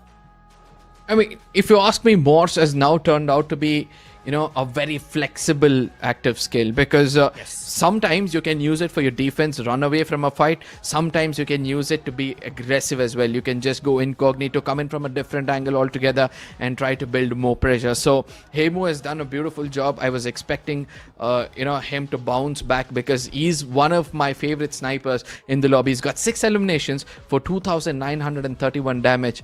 A decent job, but expecting more from him. Well, I expect to see a lot more from his team as well, who are using a Cassie as well. Interesting, and there's no chrono on them at all. That's even more interesting, because you take a look at their entire team composition and you will notice some very weird things. Like, you got Ash, who's got the Beeson and Alvaro. Cool. That's a Grenadier's responsibility to have those two. But then he has a Moko and a Nero. That is something that you would see in the hands of a sniper. So I guess he's trying to go for a hybrid setup. Then similarly with Hemu, we've already discussed him, but then you got Wild Fox also using 2 defensive passives. So it's just a very weird composition coming in from NXT. But I guess for the next few weeks we will be seeing such weird composition where teams are trying to experiment with the new updated OP53 abilities. But one thing that remains consistent across everything is the amount of damage they dished out. You see, 3 of their players are above the 2000 damage mark. Hemu almost reached the 3000 damage mark. And even Wild Fox, even though he's got only 1500 damage, 8 assists, keeps his team sharp. Circle analysis on our screens. This is how teams were shying away towards the northern eastern side of the map, but eventually we saw Autobotz and NXT try to make that their region, and due to which they got a greater advantage as they made it inside the circle. Yes, we did see the center part of the circle being held by GodLike did pay off heavily for them, but ultimately it was the team which kind of inclined towards being a bit more aggressive in the final circles at NXT. grabbing that booyah and doing so well. But I was shocked to see that this is the first map of the day where we saw no eliminations in the third circle. Yeah, absolutely nothing. It was very silent. And that's what I was saying, right? I mean, usually by the third circle, we have 9, maybe 10 teams alive in most Purgatory games. This time in the third circle itself, I remember pointing out how there's only 7 teams alive, which means nearly half the lobby was wiped out. And because you had teams like Extreme X, DP Dominators, GG Instinct and Raiders United getting eliminated in the second and first circle itself, that's why the third circle was still very calm for most of these teams. Otherwise, generally, the third going to the fourth circle eliminates half the teams, especially in a map like Purgatory.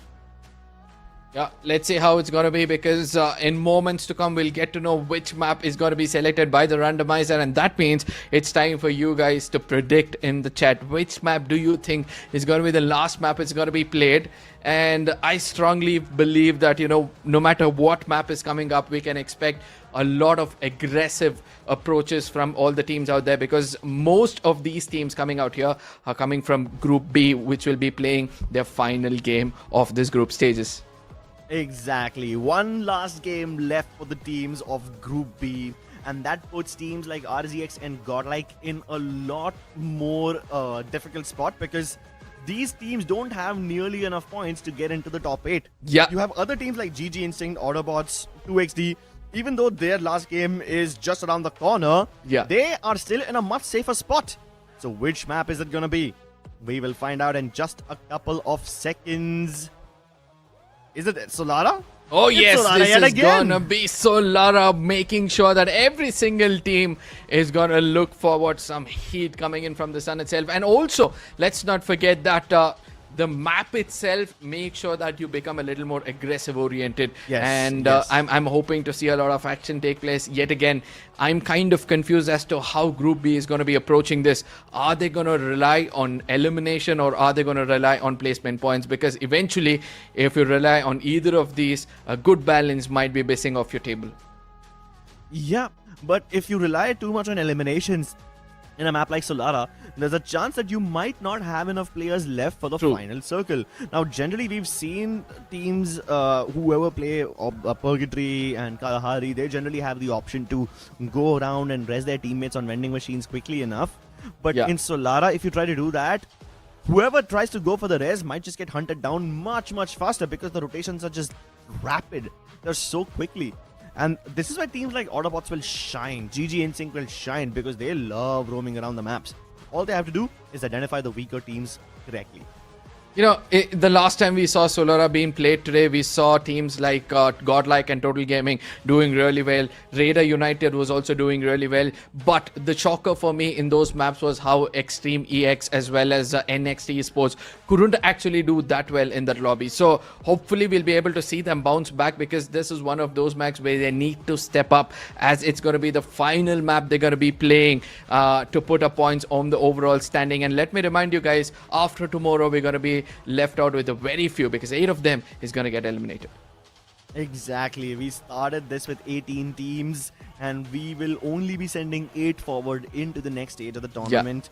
And that next stage is going to be even harder, because we've got the 4 champions of South Asia from 4 different countries who are already waiting for you guys in the main event next week.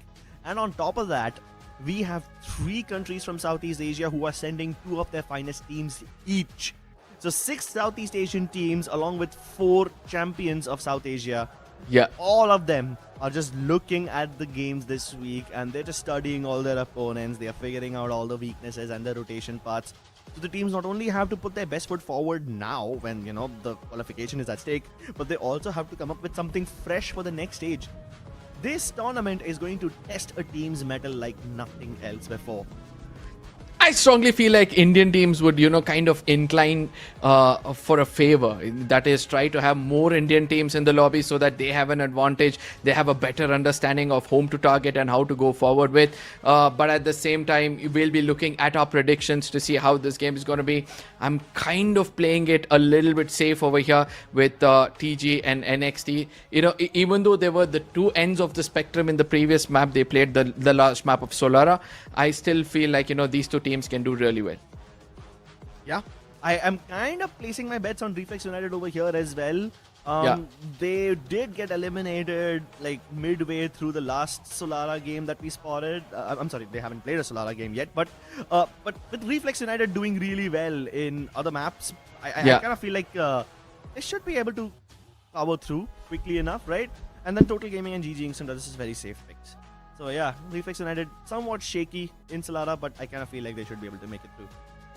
I mean, I feel like everybody are going to be shaky in this lobby. For some reason, I can feel like the teams are going to be undergoing kind of a pressure as they'll be playing one of the final moments. But again, let's not forget, there are teams like Total Gaming who are putting smiles on their fans' faces because I never expected them to come in and dominate so well. Even though I saw that Autobotz were able to pull it off in the previous one, in this one, I was expecting Autobotz to continue the domination, being at the top of the table. But Total Gaming has come in as a perfect answer for them. Total Gaming might just be the answer to everybody's questions. Who's gonna be the best? Who's gonna dominate? Who's gonna go ahead and destroy everybody? That answer is Total Gaming. But I don't think they are the messiahs of the lobby anymore. Even though they're dominating really well today, Yeah. I kind of feel like Autobotz Esports might just overshadow them. Even Raiders United for that matter. Generally, they are a very elimination hungry team, but they're just not fired up yet. Yeah. If that makes sense, which isn't that big of a problem for them considering they still have tomorrow. But generally, whenever we saw teams like Autobotz, Raiders United and Total Gaming go head to head, Total Gaming, even though they have way more experience than the other two teams who were called underdogs up until the previous tournament, those teams are going toe to toe against even the big champions like Total Gaming. So yeah, I'm actually hoping that these underdogs will go ahead and finally dethrone somebody. Whether or not they can do so, we will find out in just a couple of moments because we are about to go live with the final game of the day. It's Solara. Somehow the map randomizer seems to prefer this map quite a lot because we had the Solara as the final game even yesterday. Oh yes, and I believe that the randomizer is kind of looking for more entertainment, more pressure to be built up in this lobby as well. But let me remind you one thing, the point difference between the team at the second spot and the very bottom is hardly 20 points or 30 points to be specific, and that means anybody can make it into the top two of the overall standing for today. But for now, looking at the flight path, we see that the flight path is kind of inclining to the center of the map, which is kind of good if you ask me. Yeah, it's always nice to have a nice centered plane path. But will there be any prop clashes? I see a potential fight brewing in Riders Club. Extreme X, all 4 players against GG Instinct. Have GG Instinct gone for a split drop? Not this. Oh yeah, they have. I see Tiger somewhere towards Delta Isle. So it's going to be a 3v4 in Riders Club. EXE, Autobotz, each and every team is looking forward for some early skirmish, and that shows how desperate they are to put points on the table. GG Instinct for now falling back, trying to retaliate. Does it really well to an extent, but eventually it is EXE Sajan who's been doing really well when it comes to those mid-range battle, and due to which GG Instinct, 3 players gets ruthlessly taken down by a solo player. Well, that's a very good reason to go for the 3-1 split drop. If they didn't go for the same, then GG Instinct would have been out already. They have Tiger going up towards Delta Isle. Now, unfortunately, Tiger can't just go for the revive just yet because there is still a team in Delta Isle. But let's see if Autobotz can survive this skirmish because NXT have all 3 of their players just climb up that staircase and spray down all of the Autobots mercilessly. Venom, once again, the man who goes for the 3-1 split drop, gets the res onto his teammates, and all Autobots members will come back online. But that's a lot of coins squandered away in the very first circle itself. I don't think so it's going to matter much for them because they know it's the final map. And after a fight like this, they'll try to stick closer towards that vending machine as much as possible. But for now, EXE, they have the gods trying to pester them down. Rusty on the other side trying to play for information. And EXE, after yesterday's performance, I was expecting a lot for them coming today. But it seems like everybody have done their homework right. But for now, Flicker, look at him, comes in from a different angle altogether, puts down the eyes of the team, making sure that GodLike comes in a bit of a pressure. Oh, Marco and Nancy are in a bit of trouble. Marco wins the fight against Sejan, but Flicker, how does he not have angles onto Marco just yet? How is he not firing? He's just relaying information to Tusin, who tries to get inside that time turner, but gets shot down from behind. Nobita finds the angle onto Flicker, and GodLike are dealing with this in a much better way than I thought they would. Every time GodLike sticks together in a fight, it's always come out in their favor. And I'm happy to see that finally they're not having so much of a distance between the rest of the players. Whereas EXE on the other side, since they had some limited amount of coins, all they could do is rev one player. Whereas GodLike on the other side, they realize that they can put an end to EXE in case they chase them down. And I believe they're just moving towards that angle itself. At the same time, we have seen this new pattern take place, right? As soon as a team takes a fight with another one, they get to the nearest vending machine, expecting that the final player will be there and they can put an end to the team itself. Yogi flirting with danger over here as he goes up against Tiger. Does he even know that Tiger is around the corner? Surely the rest of his teammates don't. The rest of GodLike are just busy chasing down Extreme X. And I think now Yogi has finally realized that there is somebody around this corner.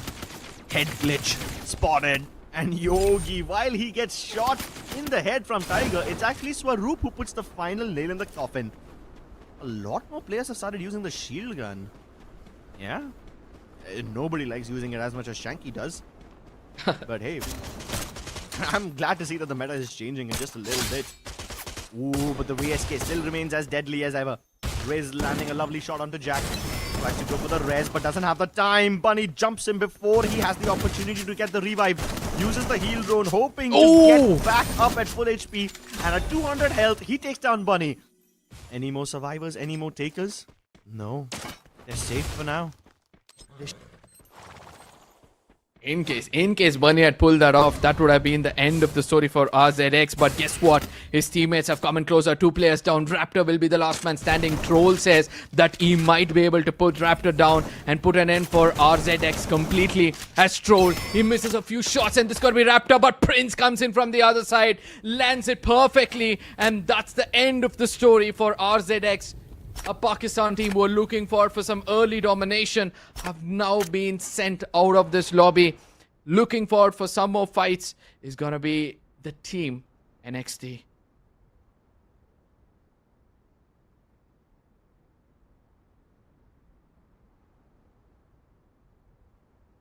The calm before the storm creeps. All of a sudden we are able to see that, more than 2 teams are actually shying away from a fight from the second and the third one. But what's happening out here? It felt like underwater the fights were taking place. And yes, that is what it is. It's Sajin again being targeted, with Autobotz putting him down and getting that confirmation as quickly as possible. Autobotz, for the first time, are trying to play it a little bit safe. Dominators. Can they find anything? Seems like Delta Isle has been rather quiet. 0 eliminations for them so far, but then you got NXT creeping up. NXT know that there's at least 1 team in Delta Isle, but they don't know if they're still present over here. I mean, after all, they didn't hear any gunshots coming from this region, so they have no reason to believe that DP Dominators are still here. But they're still holding this angle. And they fight GG Instinct at such a long range. It's a 2v4 between NXT and GG Instinct. Tiger running away. But all these gunshots are going to give DP Dominators the information that they need to come up near this riverbank and shoot down NXT, who are way too in the open. Top, as the flanker, is trying to line up all these fish in a barrel, hoping that he'll be able to spray them down in one fell swoop. But it's a swab with a grenade launcher who takes down Wild Fox. Hemu down. Sabo has nowhere to run. And DP Dominators get served 5 free eliminations on a silver platter. I mean, if you're greedy to pick up eliminations when you know you're in a very vulnerable spot, your fate is not going to go in your favor. And that's what happened out there. Nonetheless, GodLike on the other side, even though they were having a slow start, they've got a healthy 8 eliminations and they have information about where the rest of the players are. Don't cry. He's trying to run away from this position, and as soon as they see that the team is getting divided, they're trying to pounce upon a solo player, and GodLike are doing really well in choosing whom to take down first. Oh, Yogi once again is chasing down Psycho. But even if he chases him down, Just one elimination. Oh no! Oh my lord, he had no idea that Don't Cry was looking at him. 2XT, they really gave GodLike a false sense of security. They made them think that there's only one player over here, but at least Marco has been able to recover this fight. They take down Fahim and Giannis, and it's just Psycho left. Can he get away from this spot? He takes the knock onto Nancy. Can he get the confirmation? No, he can't. Marco stops him before anything else goes wrong. Now, luckily, before Psycho died, they managed to use the vending machine and res at least one of their players. So that keeps the hope alive for 2XD.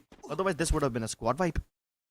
But again, GodLike, they're interested to end this, and look at how Yogi's getting that information. Don't cry. He doesn't have a glue wall and finally puts it up, but I don't think so. It's got to be enough because Yogi is pestering, making sure he puts that bullet through the skull, which he does eventually. And there is another exit, ladies and gentlemen. It's going to be 2XD after putting 171 points in total.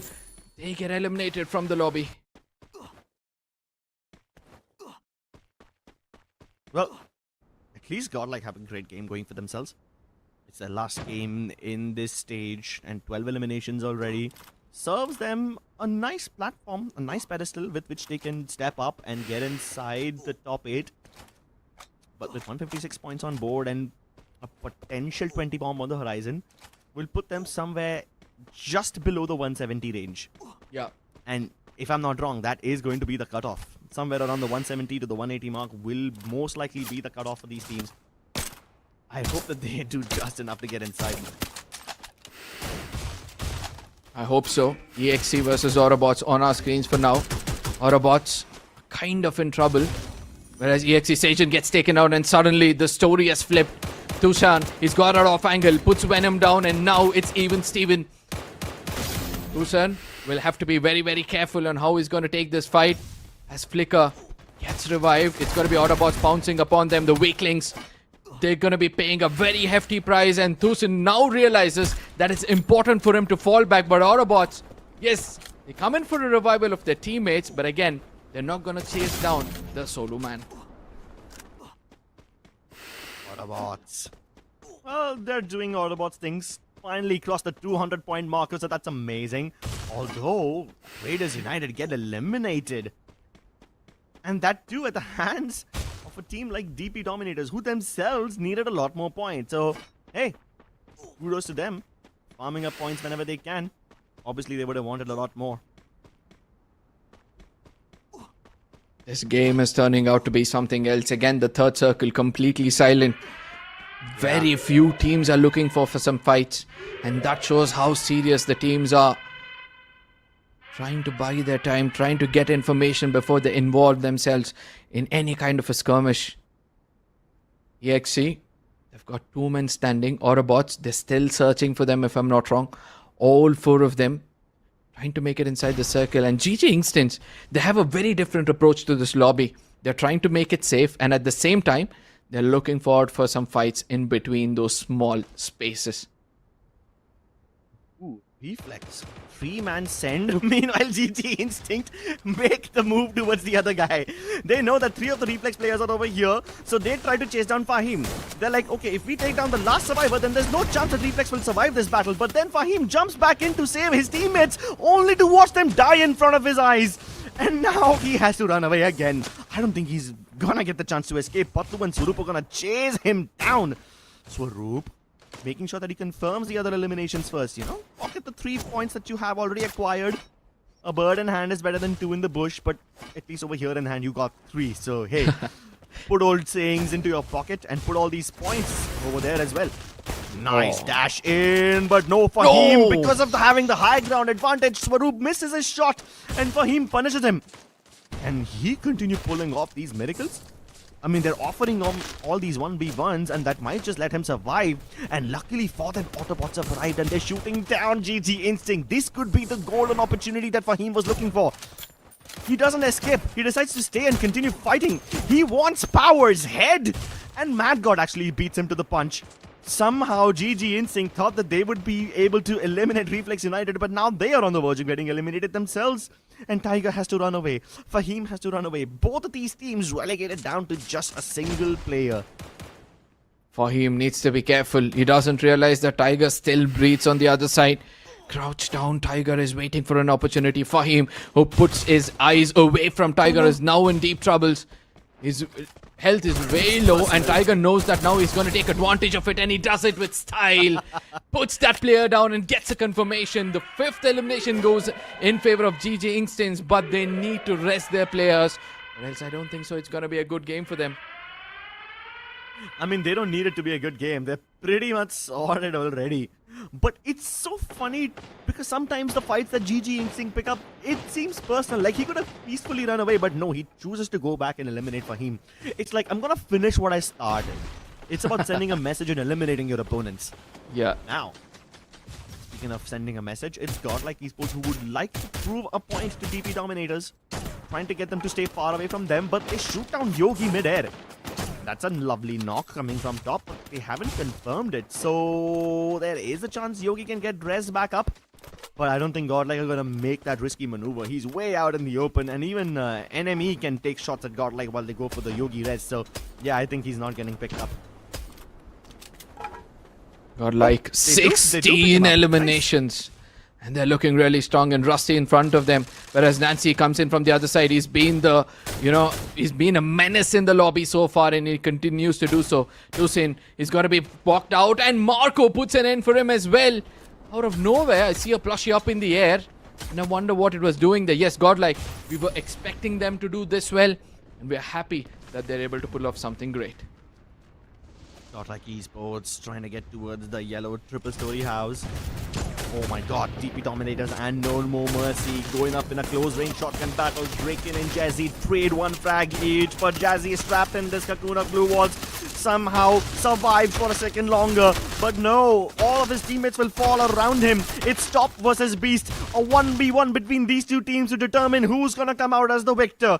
No Tiva available, so you're gonna have to go for the 3-second res, but before you have a chance to even breathe, GodLike come inside, and it's DP Dominators who try to get a piece of the pie, but even despite their knocks with the grenade launcher, it's GodLike who have the final say. Tiger is gone into the wrong den because the den belongs to GodLike for now. They know that there's one more player close by, and what GodLike have done so far is make sure that they eliminate every single team who come close to them. Tiger gets eliminated, and that means GodLike get another one. 22 eliminations. The only other team which can stop them in their tracks right now is going to be Autobotz, but Venom gets taken down. Wow. Marco, he's been singing the songs of death, if we can speak out right. But at the same time, they need to make sure that they push in right now, or else it's not going to be easy for them to take this 4v3 battle. Oh my god, look at Marco. He's already up there. Autobots can hear the footsteps, but Johan will relay that information, and even with that information, Autobots can't do anything about it. All they have to do is get away from GodLike and try to force 1v1s. They might just have been able to do so because Yogi was caught out in the open. 102 damage headshot for him. Forces him back over towards the glue wall, but the Skylar Riptide breaks it open. And despite all of that, Yogi still stands as a healthy member. Marco tries to shoot down Mad God as he tries to provide backup to Venom, but Venom is now all alone. Up close, AWM to Nancy's face, gets the confirmation, turns it into a 2v3. And GodLike cannot afford to squander any more players. They cannot afford to give away any more free 1v1s to Autobots because they will convert them. And while all of this is going on, a lone member of GG Instinct survives as a lonely, sneaky ninja. Do they find him? No, Yogi turned away. He could have seen Swaroop, but he didn't. None of the players from GodLike were able to see him, but whereas on the other side, they see that Autobots are trying to make it inside the circle. Venom's location has been compromised, and the last solo player, the sneaky little slithering snake, is still alive. GG Instincts, are they going to come in when the iron is hot? Mad God is in deep troubles as 3 players of GodLike are just pouncing upon him. The 24th elimination is right in front of them, and make it the confirmation. And it's going to be the last man standing from GG Instincts. And this time, GodLike are confused. They don't know where the solo player is. But that's okay, because GodLike Esports have done what they needed to do. 20 plus eliminations in a single game, and a booyah is almost theirs. They desperately needed points in the last game, and when the moment calls upon them, everybody in GodLike steps up. Whoa. And now they want to slice and dice Swaroop into several pieces. GodLike have been struggling the entire day. We've been questioning whether they will get enough points to qualify, but with this booyah, I think they should be more than secure. Absolutely, because it was one dominating game, and look at when they choose to dominate the lobby at the very last map, because they knew from the beginning if they kind of dominate the lobbies, they might end up being targeted. But here they played a very different ball game, and due to which they might land themselves in the top 5 of today's standings, and probably they might be in the top 5 of the overall itself. This was a massive cluster. I mean, both DP as well as GodLike, they descended upon this little tiny house and they blew apart whoever was inside. With the shotguns and the nades and the grenade launchers, everybody basically made the residents of that tiny house a living hell. But even though DP Dominators got a bunch of knocks, it was GodLike who actually ended up getting those eliminations. They desperately needed those points and they got it, with the Booyah to act like a cherry on top of the cake. Now, I am bad at math, but I would love to see how many overall points they managed to acquire. In a single day, I believe that, not many teams were able to cross the 100 marker. And today, with this kind of a performance, I believe that GodLike might have crossed that 100 marker. Nonetheless, Autobotz as well. These are the teams who are playing their final few games in this group stages, and GodLike have got a hefty 38 in this single map of Solara. Domination is what they showed in this game. 26 eliminations in total for 12 placement points. Wow. 38 points in a single game. And no other team has even double-digit eliminations. The team that comes close to them is Autobotz Esports with 9 eliminations and DP Dominators with 9 eliminations as well. Not even a single team with double digits apart from GodLike Esports. I mean, that is just dominance personified. And surely with 38 points, they would have jumped up across the 180 point marker and should be safe. Unless a completely different team dominates tomorrow and pushes them further down. I don't think so. It's going to be easy, because if you do so well in a single game and you have got average of at least 15 points in every single game, I believe GodLike might have that safe cushion in the top 8. Yes, we have seen teams like GodLike on a single day cross 100 marker in 4 games, and I don't think so 6 more teams would have been able to replicate that. Yeah, but Reflex United, Extreme X and NoMoreMercy all 3 of them at 11 points each. And if you take a look at the overall standings just for today, you got Total Gaming, who still dominates this with 124 points earned in a single day. GodLike Esports also earning 109 points in a single day. You combine that with the 70 they acquired yesterday, this should put them in a rather safe place. Autobotz as well, with 96 points, doing a phenomenal job of keeping themselves in the top 3. I'm kind of impressed with Autobotz, if you ask me. They were my favorites coming into this tournament. I was expecting them to show that dominance in aggression, and it seems like, they're living up to my expectations. Hope to see them in the grand final stage of this tournament itself. But GG Instance, nothing taken away from them. They had a very controlled aggression throughout the day. They've got 57 eliminations in comparison to 35 placement points. A total of 88 coming for them, and they still have one more day. No, I think even they're done with their games, right? Yeah. So now the teams who really are in trouble are teams like RZX Esports, who are done with their games. They did not have more than 50 points yesterday. I think just a little below 50. And today, with the 64 points they've acquired, they are just a little above the 100 point marker, which I don't think is going to be enough. Then another team who have ended their set of games today is going to be Team 2XD. 77 points on a single day is respectable enough, and they had plenty of points yesterday, which puts them in the top 3 of the overall standings. That's also very impressive. Extreme X, 70 points again. Combine that with their yesterday's performance, I think they should also be pretty safe. So apart from RZX Esports, I think every other team in Group B has done a decent enough job. Yep, absolutely. But again, the MVP of this game, the limelight was surely shining upon the single player Marco. At every nook and corner of the game, whenever he went in, he had eliminations written in his name. He's got 5,742 damage with 7 assists, and his loadout, as always, JBeep's kind of a survival, but Oscar, Joseph and Nikita shows that he was desperate to go forward for some fights. Yeah, great stuff from Marco. Love to see double digits from a single player. 11 eliminations strong with 5,700 damage to his name. He is the definition of a good rusher. Joseph, J-Beebs, Nikita as well as Oscar puts him in a very nice commanding position. Although he's registered as a sniper. Which sniper uses Oscar, bro? Which sniper uses M590? Regardless, it kind of proves that GodLike Esports don't believe in labels. Even though Marco is labeled as the sniper, he does the job of a rusher. It's Yogi who does it, right? Yeah. It's Yogi who's been designated the tag of a grenadier, but he's actually the sniper of the team. So that kind of tells you that GodLike Esports don't believe in labels. You must have heard it from a very toxic situationship in some other day, but GodLike truly don't believe in labels because they are all a bunch of all-rounders. Everybody can do everything. I mean, look at Nopita. He's got the Alvaro equipped, but no Beastin. All 4 of them are using R1. I have never seen any Grenadier that does that. Right?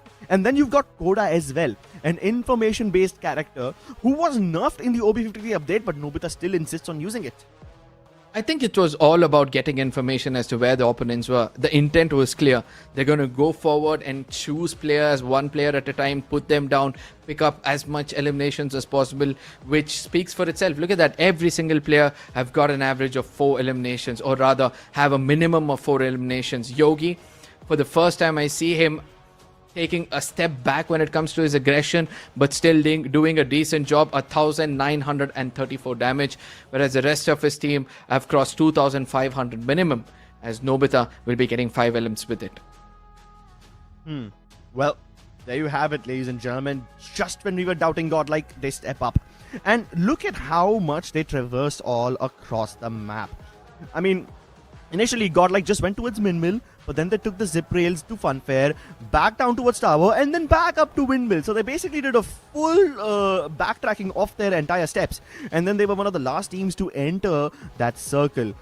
But when they did, oh my god, look at the commanding lead they took over that compound, keeping teams like DP Dominators, NoMoreMercy, as well as GG Instinct away from their compounds. Even Autobotz, who tried to knock on their doors, were met with a bunch of bullets. So even though Autobotz tried to get that early compound control, GodLike Esports just did not let them through. They were like Gandalf screaming out, "You shall not pass." And that's basically GodLike Esports. Touché. Right? We were doubting them the entire day. And in a typical Gandalf fashion, in a typical wizard fashion, they pull off a magical game towards the tail end of the day. You know, I'm kind of worried for teams like RZX. You know, they're one of those teams who showed some glimpse of really good action, but again, they were not able to maintain that momentum even in this game as well. But we have to be impressed by GodLike because they were the only team who were able to, you know, chew a piece of a pie in every single circle. They've got one at least in the 3rd circle. GG Instincts on the other side, after they lost players in the 4th circle and Tiger ran away from that position, they tried to survive until the very end. Yeah. Now let's see which one of these teams will actually have a good time in the next stage of the tournament as well, because we have just concluded all the games of Group B. Yeah. The 6 teams who will not be playing tomorrow are going to be the following. We have, obviously to start with, we have RZX. You also have teams like GodLike Esports. You will not be seeing them tomorrow. GG Instinct, Autobotz Esports, Team 2XT, and Extreme X. Out of these 6 teams, I think 5 of them have done well enough. Only RZX Esports, they probably will not make it to the main event. But the other 5, they seem to have done a decent job for now. Obviously, whether or not they will make it, we will find out tomorrow when the other teams also play. But before we end the day, we obviously need to show you the overall standings as well. Yeah, the overall standing for now, 2 teams who have done exceptional job when it comes to their firepower is going to be Autobotz and GodLike, as they speak for itself. The number speaks for itself. It's going to be Autobotz with 211 total points, whereas GodLike on the other side have got 179. The disparity obviously is because of the lack of eliminations in the first day from that of GodLike. GG Instincts on the other side, you know, they've got better eliminations, but it's just that they were lacking those late games, the placement points, due to which they're going to be 1 point shy of GodLike with 178 points. Yep. And then you have Team 2XD with 171 points. And then you have Team Extreme X with 170 points.